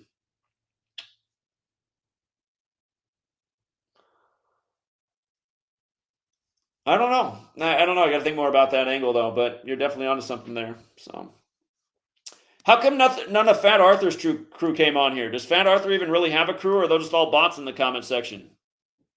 I can't believe that anybody would subscribe to Fat Arthur. I mean, just a track record of false predictions, false guarantees. You think they'll get fed up? How many more false guarantees do you got, Fat Arthur? I mean, the guy's literally like an idiot, too. It's like, are people this dumb they can't see through him? He's accusing me of copying him while he's inside my Patreon. He's like showing my Patreon. He's like, yeah, he was copying my pics while going through my Patreon. It's like, it's weird. He subscribed to my Patreon, but I'm copying him. This is weird.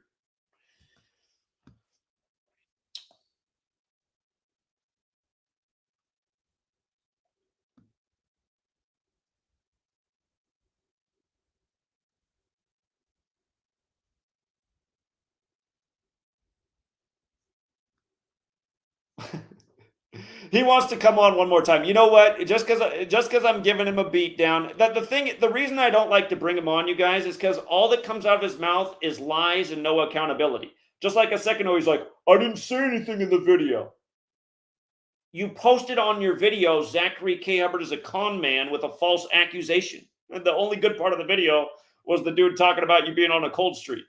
And good thing you started listening to your teacher, because I think you at least got the last 2 games of the World Series right. If I wasn't here, though, and you didn't start copying again, you'd probably be 0-3, and we both know it. All right, here he is, Arthur. All right, here, I'm going to give you 2 minutes to speak without interruption. I'm watching right now. You got 2 minutes. Like, who am I, a kid? I don't care about your 2 minutes. Fuck your 2 minutes. All right.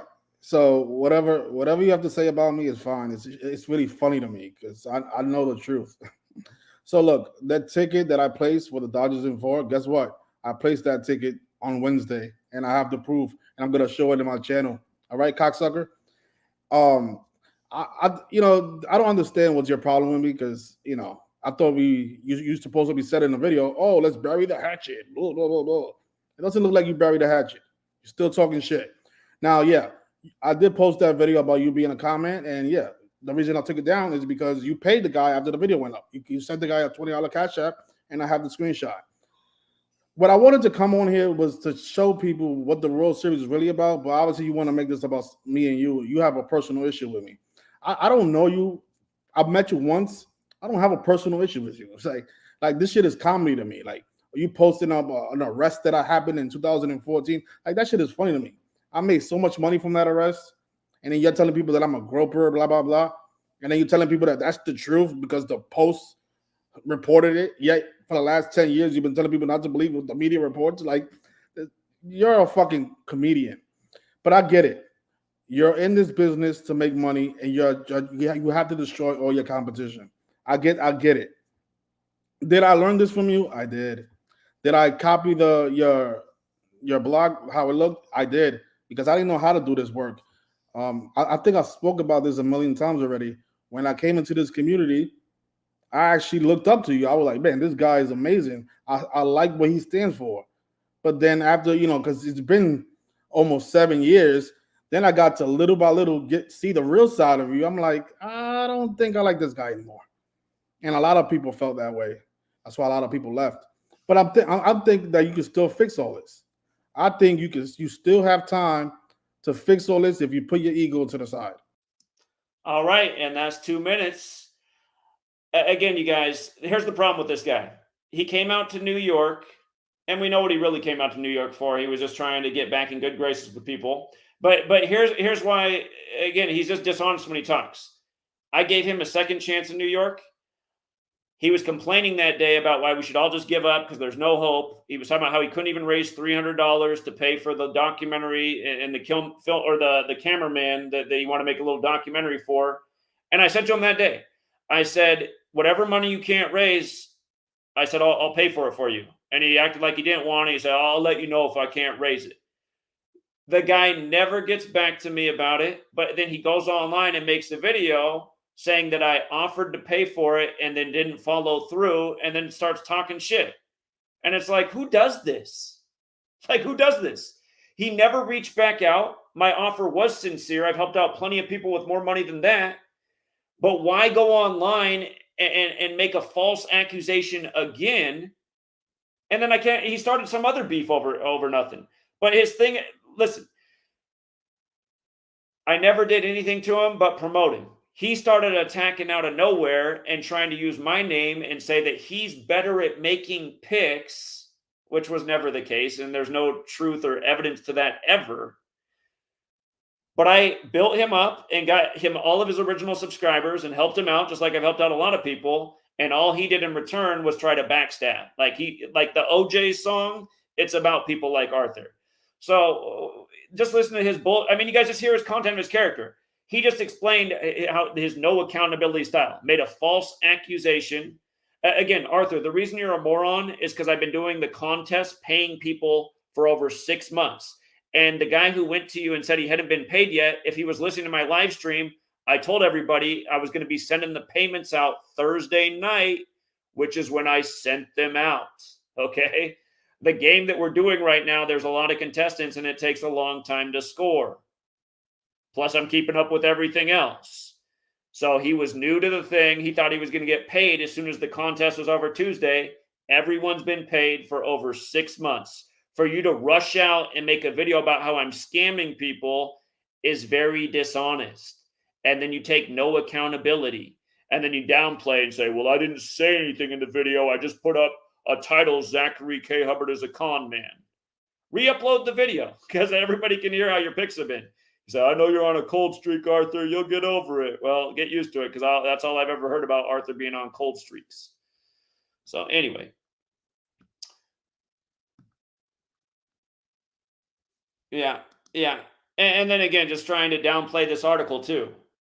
I talk about how mainstream national headlines are contrived bullshit. This is a local article about you, about beware of the groping TSA agent who rips and stiffs cabbies. And I mean, Why would I doubt this article for a moment, knowing the content of your character? You're a liar, a fraud, a scammer, a copycat who claims my success is yours, and then acts like. I mean, you've done it so many times. You've literally taken and copied my work, just like you copied my website, and then you claim that I didn't do it, but you did. How many times have you said that I copy your work? I have never copied you once. Why would I copy a kindergarten decoder? You know what I mean? The only time I gave you props was the time you deserved it. You made the connection with Drake in the NBA Finals the year Toronto beat Golden State, and you did beat me to the punch on that, and I've always given you credit for it. It's the only time you one up me, and maybe you will one up me again, but that's the only time you ever did it because you knew about Drake. I don't like Drake. I don't know a lot about him, but you had the connection, and as soon as I heard you say that, I said he's right on the money. Arthur's right on the money with this one. I gave you your props, your flowers. And just like I give everybody their flowers who deserves them. I haven't seen you do anything else ever to get flowers. Not once. So. All right. He is crazy. He is crazy. All right. Well, I don't want to go on about him, but again,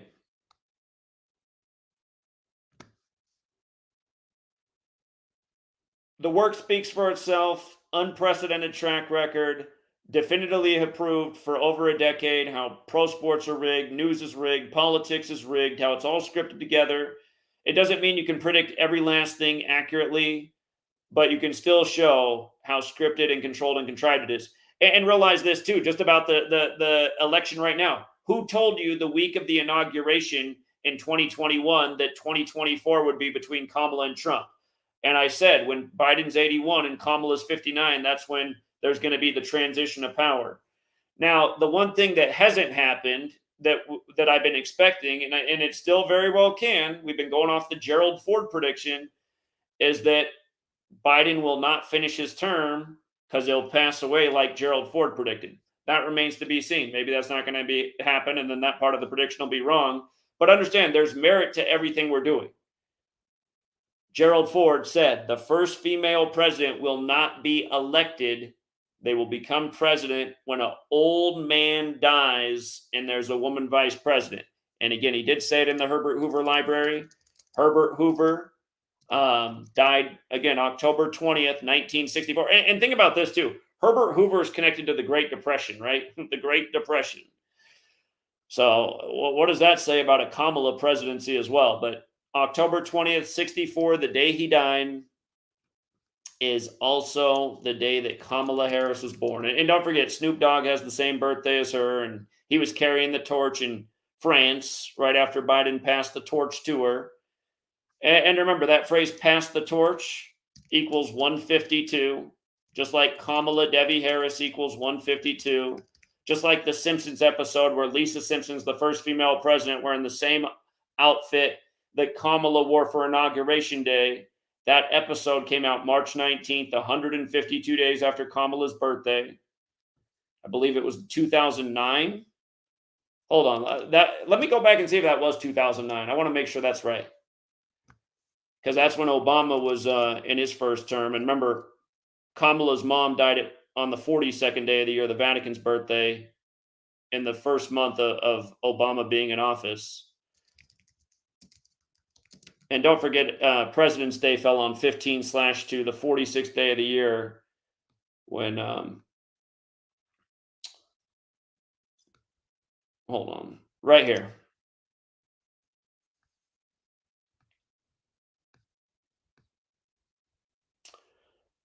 All right.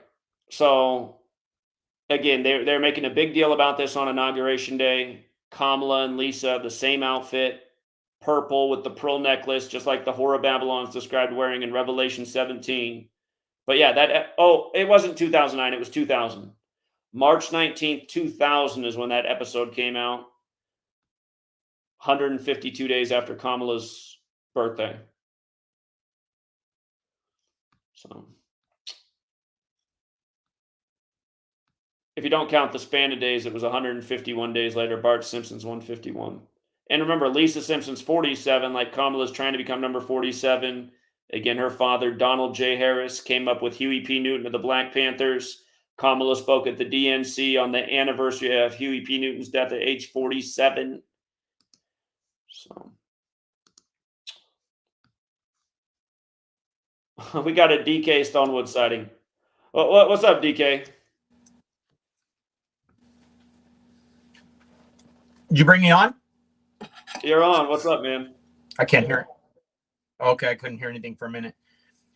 Do you really think anyone is giving Owen Benjamin $400 to hang out with him? Or because as far as I can see, I don't think that there's a lot of people complaining online that they sent in their 400. It seems like a ton of people did. I would suggest if you paid people $400, no, you wouldn't even have any takers to hang out with Owen Benjamin. So I think these stats are. Well, if you ever saw that guy when he was on YouTube, he made a fortune in his live streams. People were throwing money at him like it was crazy, unless that's just the machine. Of course, and I mean, he's the most unfunny so-called comedian I've ever seen. A big old goofy, unathletic as fuck Khazar 6'10" guy with zero athletic ability. What a goofball. And I don't know if you ever saw where he smoked weed, but man, I never seen anybody not handle their weed before. Like, God, you're that big. And I would think like when you're that big and you smoke some weed, you wouldn't get that goofy and out of it. The guy like passed out. So yeah, these fake Jews, they don't have that gene to handle higher frequency. They can't get high. They try to get high and it just they're so low already. It just totally fucks with them. That's why they don't want anyone in the police and military smoking weed, because they may realize a couple things about what they're doing. And then I wouldn't know about any of these guys if you didn't mention them, like the guy Brian Young, Anomaly. What's the other guy? Have you noticed they all have the exact same estrogen voices? Like they all sound trans. It's that Neanderthal, fake Jew creature gene they got. That's why they're all like that, It's just like I'm hearing the same voice. And then the guy who called in last night with the same estrogen voice talking about Delaware and Egypt and all kinds of other bullshit nonsense. I mean, I'm like, does that really? I mean, I could tell like 3 words out of these guys' mouth. I'm like, right away, this is going to be a troll. There's so much estrogen in this guy's voice. I mean, it just sounds like they're talking through their pussy. You know what I mean? It's so bad. And then, that's all you got around you is these fake Jews and sellout niggas, like, I can't believe you put this fat, ugly, guy with like a kindergarten IQ on right now. And, they probably told him, they're like, hey, listen. Things you're saying, though, are also going to bait other people and make all kinds of people mad. That's why people are mad suspicious of you, too. So, but all kinds of who's mad. It's going to make all the trolls mad. I think the only legit, like, followers that you had, that were black was, like, I think, was that guy's name Littleton, who came out to LA. And I think that's it. That one other guy that had that, like, Illuminati necklace was obviously sent there as a troll. That was like, like the only real guys you'll get is like, like very few. He was a troll. I don't know if he was a troll. I don't know that guy was a troll. Well, I do, and so do some of people in this community. Huh? There's a lot of legit black people in this community. Oh no, I'm just saying the ones that I met in LA. I don't know all the other ones. I'm sure there is, obviously, but I'm just saying in LA when we came out, I think there were 2, and one was obvious a troll, and the other guy was obviously legit. And like all the other people that were there from LA, they could even tell you we were like just talking on the side. You got a lot of shit to focus on when you got, you got the mic and the speaker and a lot of people around you. So like maybe you're not paying attention to as many of the things that are going on behind the scenes while you're talking. But yeah, that was like kind of obvious. And it was probably obvious as hell in New York and stuff like that. They're just, back in those days, you were surrounded by a lot of them that you gotten rid of. So you probably couldn't really tell because nobody like from your honest community was pointing it out. Like I would have just kind of questioned everybody little by little and just been like, that dude's a troll. That dude's a troll. But like, this guy, what reason he sounds so disgusting, this fat, fat, ugly Arthur guy is because he's trying to be, fake Jew. Every single word out of their mouth is a lie.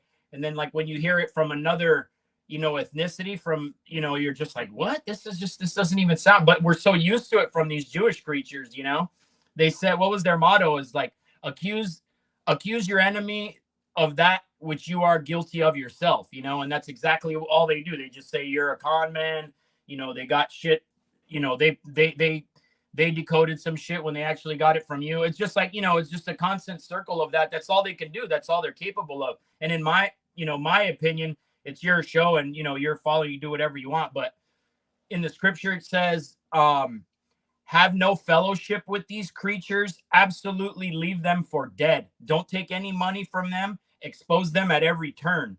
So, I mean, my advice would just be absolutely just block them at every turn. Don't give them 1 second like to come on, like the Cuts retard guy or any of these guys, because truly, if somebody from the outside who actually has a brain is like listening to you for the first time, they're gonna be like, what the fuck is this shit? These guys are, all these retards are calling in. This must be a retard show, you know? It just makes it look so bad. And I'm like cringing whenever I hear these guys. I'm like, I'm just trying to get the few gems from Zach, and I gotta listen to this shit, like Jesus, you know? And I already know what's going on. So I'm thinking of like, if I were just coming in now, there's a chance that I might just skate right over your work because of it, you know? I'm like, I don't think that's a good look, you know? They make everything. Okay. It's like people are getting mad in the chat right now, and I'd say half the people in my ear can't stand when you come on. Yeah, and who's saying that? Why don't you come on right now and we'll just talk nicely? Come on the StreamYard, whoever's saying that, and let's talk. They ain't gonna come on, you know, because it's another bot or another fake Jew troll account. And I mean, you know, like I was talking about the guys with dreads being like the umbrella mans, you know, it's got all these guys, all they do. And even if they come on and they don't say anything that bad, they're just filibustering, wasting time completely. Like they're not saying anything. They haven't brought anything to the work that everybody's going to go like, oh shit, that's a good point. You know, oh, you know, it's just like the only time anyone ever gives them any credit is when you say, oh, you know, that's a good one, you know, and then like people will be like, okay, well, Zach gave him credit for that, so I guess he deserves some credit, you know, but in reality, they don't deserve any. I don't think any of them have brought anything, you know, even the, you know, Jonathan with the rappers. I mean, okay, maybe, you know, some people are interested in that, but you know, if you can't wake people up with Gematria, you're going to wake them up with dead rappers, like, you know, and then you got that other guy who's, I think the thing is, everybody likes Jonathan. Jonathan's an OG in the community. Yeah, and no, I mean, like I said, so, I mean, that's the he's not saying people like with Jonathan. It's like there's no reason to be beefing with Jonathan. No, I mean, I have no beef with the guy or anything, and I don't think when he comes on he says anything bad. But it's just like it's just another filibuster, a waste of time. And then like now you got that new version of the fake Jewish kid in Florida, the black guy with dreads, the Jay with wandering eyes guy. Like he just calls in and just starts battling about anything. And he's like almost another one of these guys that are just you know, time. You know, like what are you even saying? What? You know, like they don't have any, you know, like anything pertinent, even for like the niche market of Gematria, they don't even have anything. They're like all repeating your stuff, you know, that's it. It's like we already heard that from Zach. And I mean, that's just my take on it anyways, from what I'm seeing from the outside. I mean, I gave that guy some advice, like he was talking about having all these problems with diet and all that. I'm like, listen, let me just give you some generic advice, you know, from someone who's been doing this for like 15 years now, as far as the diet and stuff is concerned. You know, everything comes from the sun. That's why, you know, the original Christians, falsely called the pagans, were worshiping, you know, one creator God, and the Romans were worshiping all their 72 demons of the Goetia and all that. But in that representation of that creator was the sun in the sky. You know, so without the sun, you got nothing. It makes all the plants grow. So we eat the plants, and then we also eat some of the animals that are eating the plants. So when you're eating a plant, it's literally like petrified sunlight. That's why you see all the fruits and vegetables are all the different colors of the light spectrum. So like when you're eating that, you're like one stage removed from literally eating sunlight. You know, you're eating like petrified sunlight. Then when you eat an animal like a cow or a sheep or any you know, herbivore, you're now eating an animal that's eating the petrified sunlight. So now you're 2 stages removed from the sun. Then, you know, people talk about, oh, you know, why we don't farm like lion. We don't farm these animals that are predators because they're eating other animals. So there's very, very little nutrition in their meat because they're now 3 stages removed. They're eating an animal that's eating a plant that's petrified sunlight, then if we go eat that, we're like 4 stages removed from the sun. So I'm like, I just kind of explained to him, the further you get away from the life giver, the sun, the more you're going to fuck with your body, you know? And then he went, that was like 4 sentences. He went and made like a 50-minute video of how that's bullshit. I'm like, so right away, that should tell you, like, listen to the discrepancy there in the ability to communicate. 4 sentences, a 50-minute video, you know? So I can say in 4 sentences what he has to try to debunk, which doesn't even make any sense because everything I'm saying is 100% true and been told by people before I was even born. You know what I'm saying? Like, that's the difference in the communication. A guy that's in his early 20s, and I mean, Jay's way ahead of his time for most people who are in their early 20s. You're over twice as old as him. That's what I'm saying. But, you know, is that even legit? You know, he's saying he has all these diet problems, but then he knows all this stuff about that. I'm like, how do you have? Doesn't make any sense for a guy who, if you know this much, you should. But give him 25 years when he's as old as you, and then he might be on the same level. And like I said, he's way ahead of his time for being in his early 20s. So either that, or he's, you know, somebody's putting him up to do what he's doing. I'm not sure. I mean, you know, it's like you said before, you didn't want to. It's hard to accept. You didn't want to accept that the Matrix guy, when the other guy that was a Fed who made the movie told you he was a Fed. Like, I mean, I'm pretty certain it's like Jonathan's not a bad guy. I've crashed at Jonathan's place. If he was the Matrix, the Matrix was trying to get me to crash at his place, and I didn't trust him. I mean, like, discernment.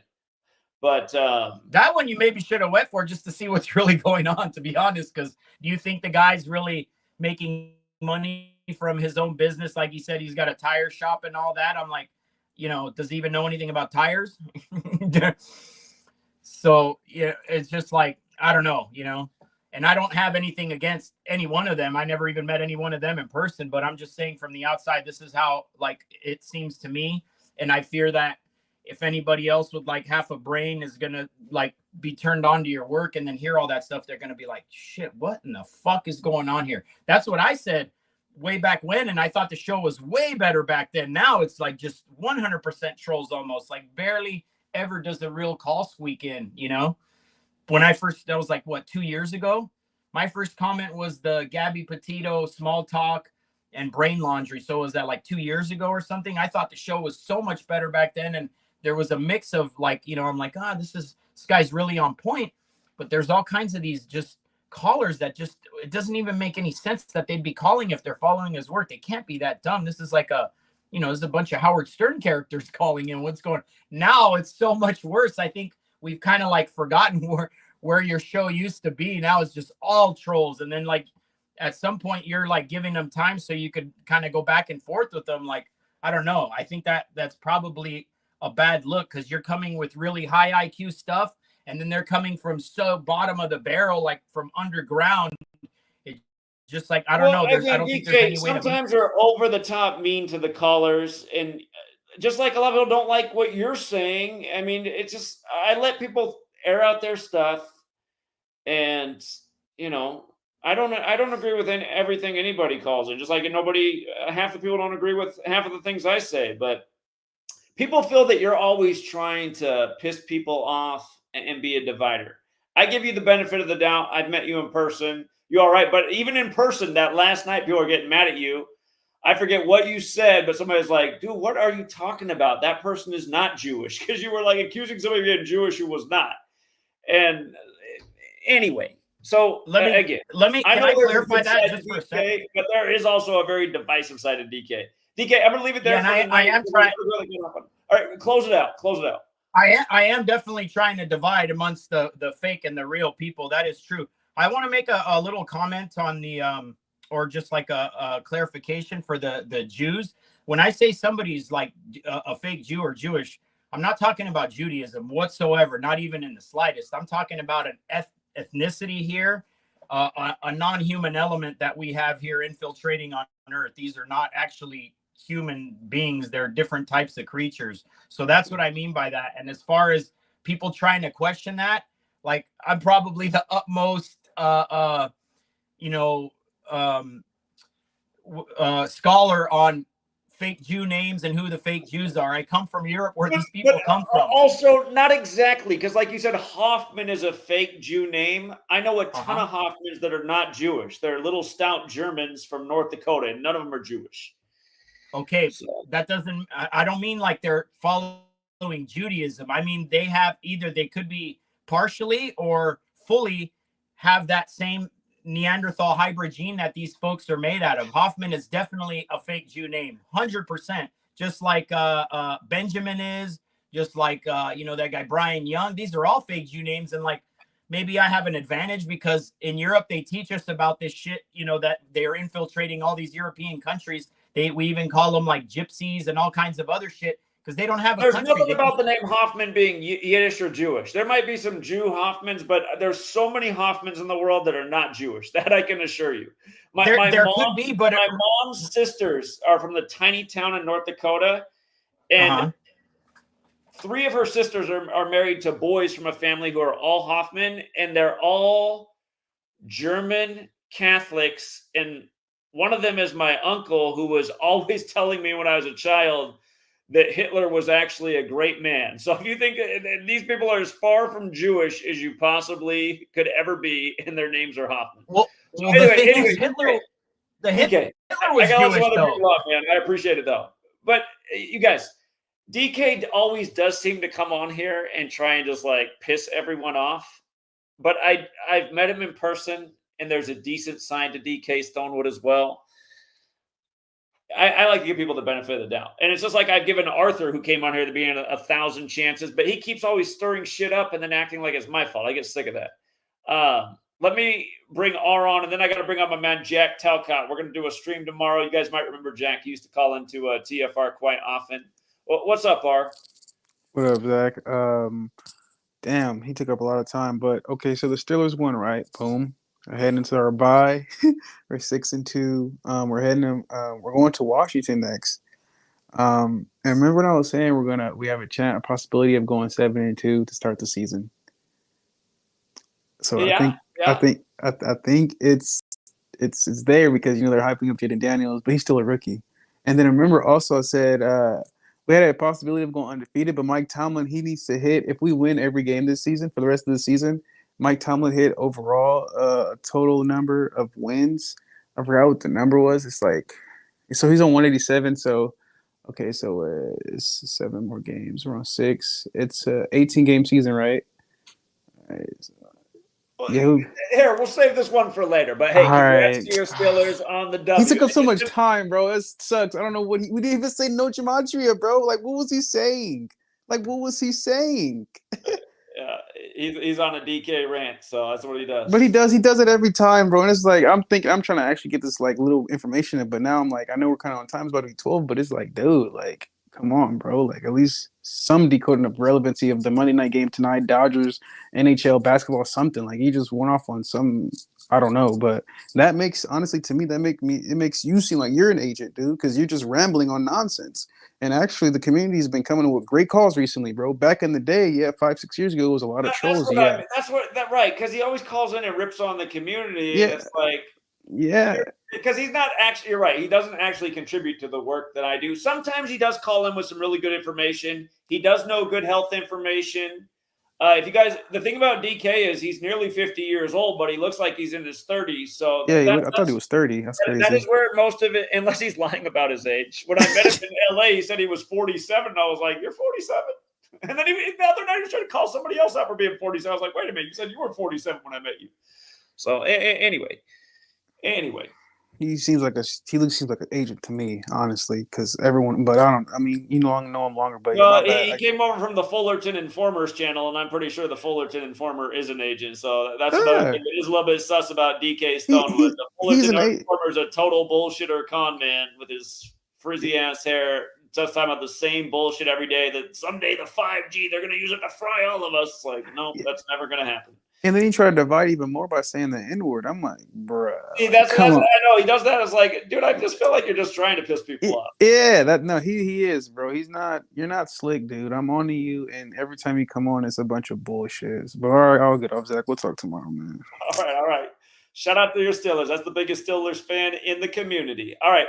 If you guys don't know Jack Talcott, good guy. We're going to do a collaboration tomorrow.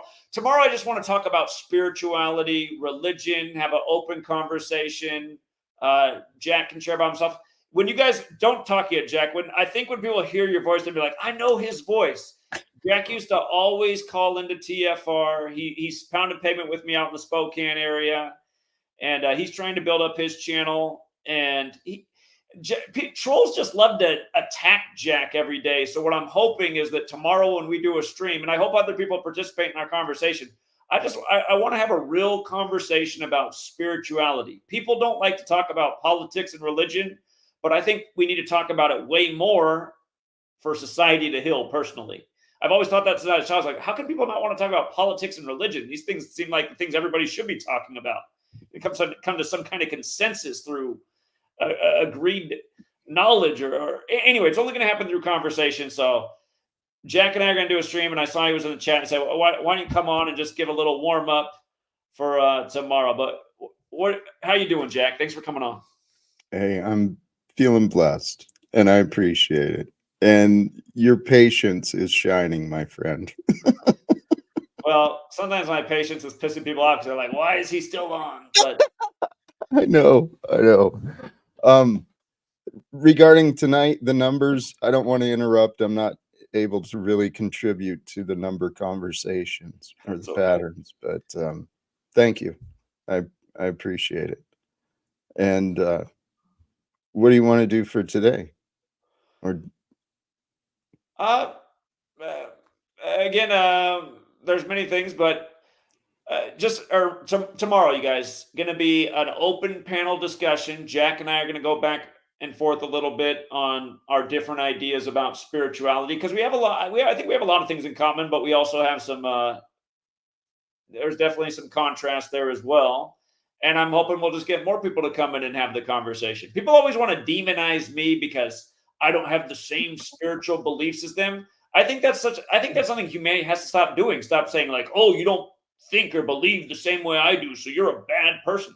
It's like, as long as humanity continues to do that, humanity is going to be plagued by the exact same problems we're all experiencing right now. I mean, how many wars in this world are in the name of religion? My sweet lady, she's from Burma, has the longest ongoing civil war in the world, and they're all fighting over their religions because Burma's mostly divided between three religions: Buddhism, Islam, and Christianity. And there's a major civil war with the different states. There's 7 main states in Burma. Burma's the size of Texas, but 7 different states divided by religion and all fighting with each other for over 50 years now.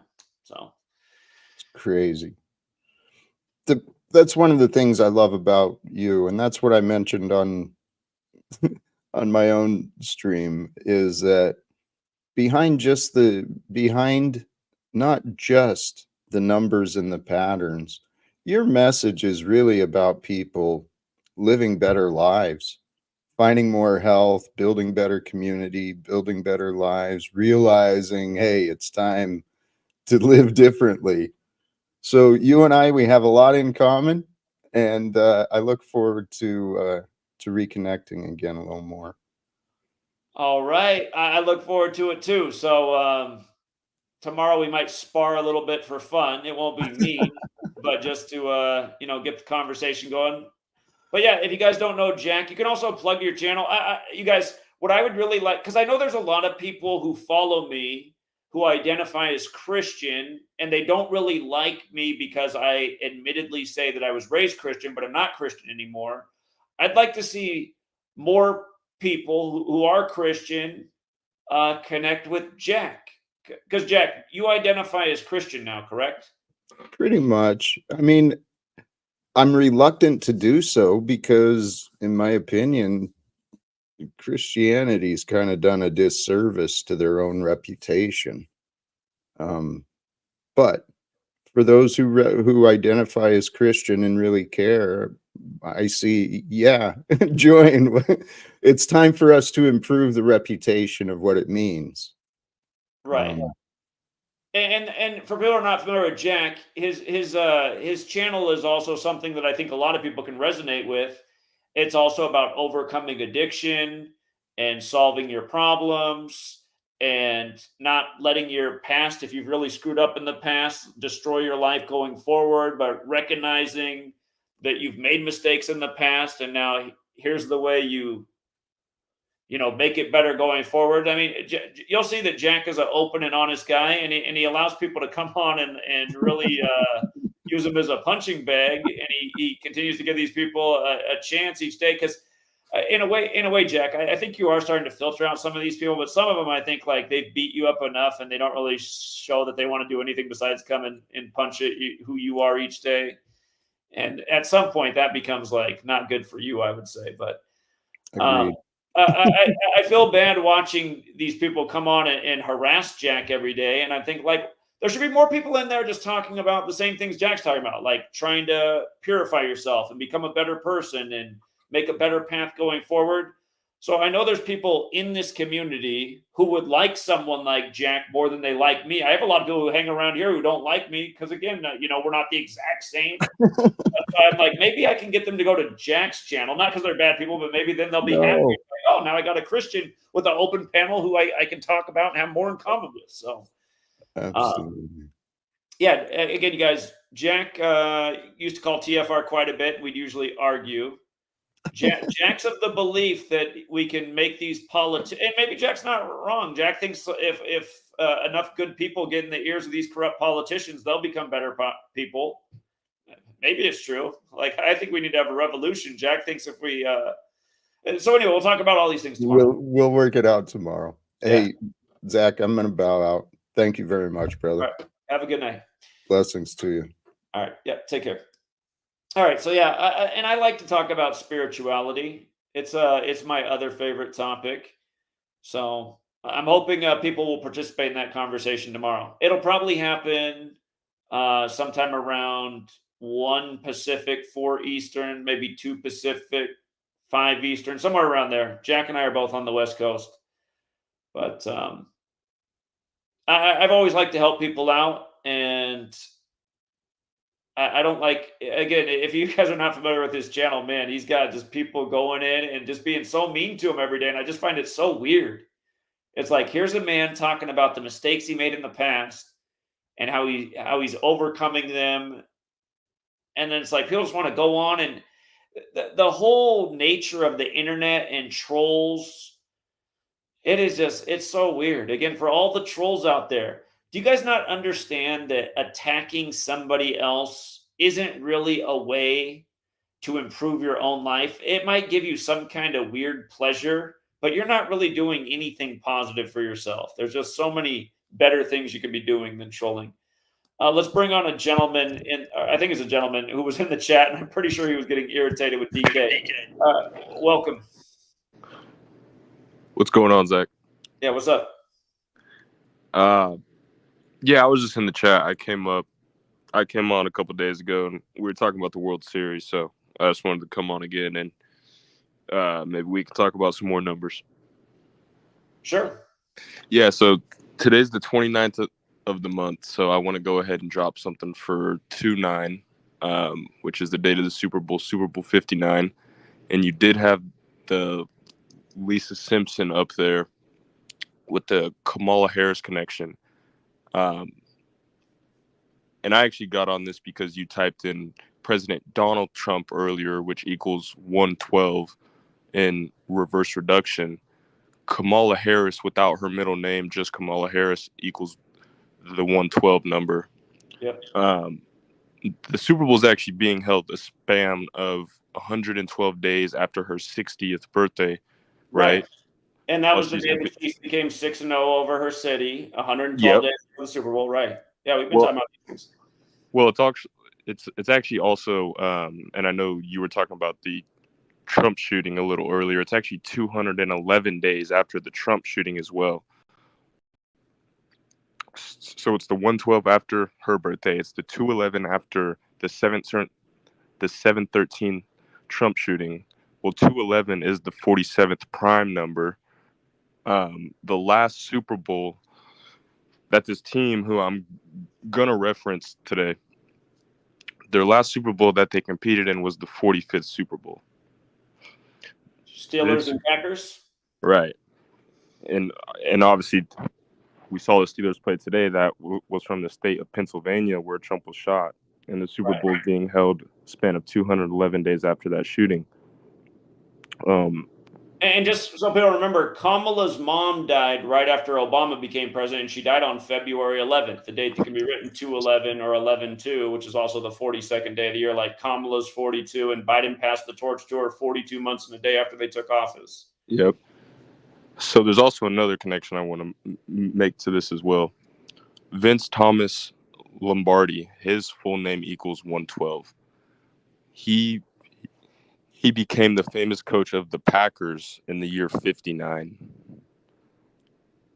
And obviously the Super Bowl is played for the Vince Lombardi trophy.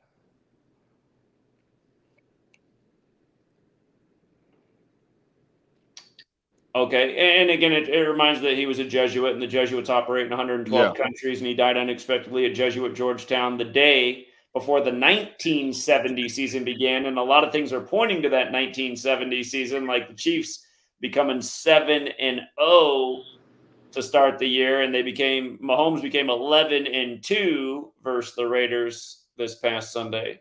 Yeah.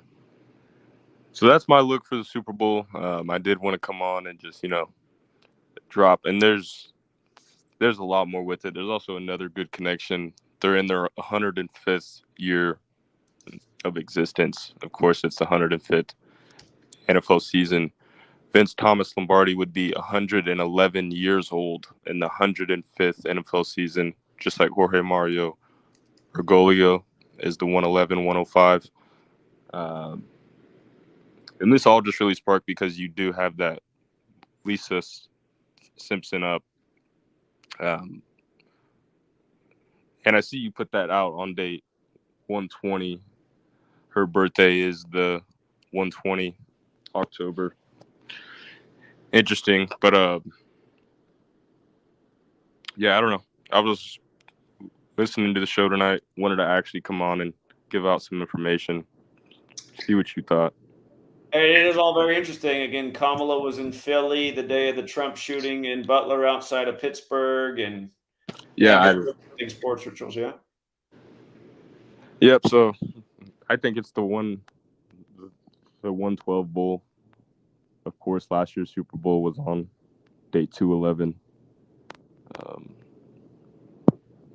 The very first Super Bowl ever was Packers and Chiefs, and that was the 47th season of the NFL in light of this running for number 47 thing. Did they play in back-to-back Super Bowls, 1 and 2? No. Gotcha. Here, I'll pull it up, the Super Bowl history for people who don't know.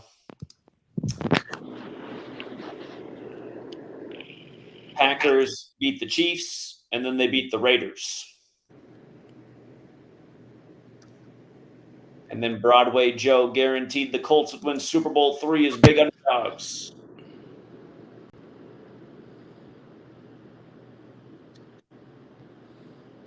Yeah, it's 2-9. I figured I'd talk about some Super Bowl. I already have, that and another team loaded up on all the futures bets. So, all right. Well, I appreciate all those thoughts. Yeah. Heck yeah, man. Keep doing your thing.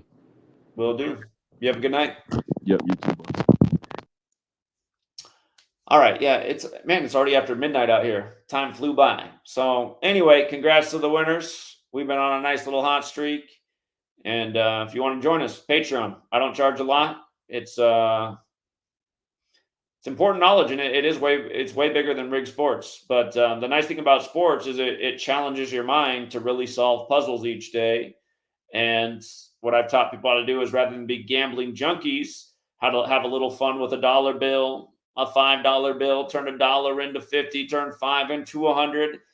And again, the mentality I teach is if you lose your bet for the day, discipline yourself the next day, and don't waste your money on something stupid that you don't need, because almost every American does that every day. Waste their money on stupid stuff they don't need, whether it's junk food, soda, cigarettes, alcohol, fast food, pay-per-view BS,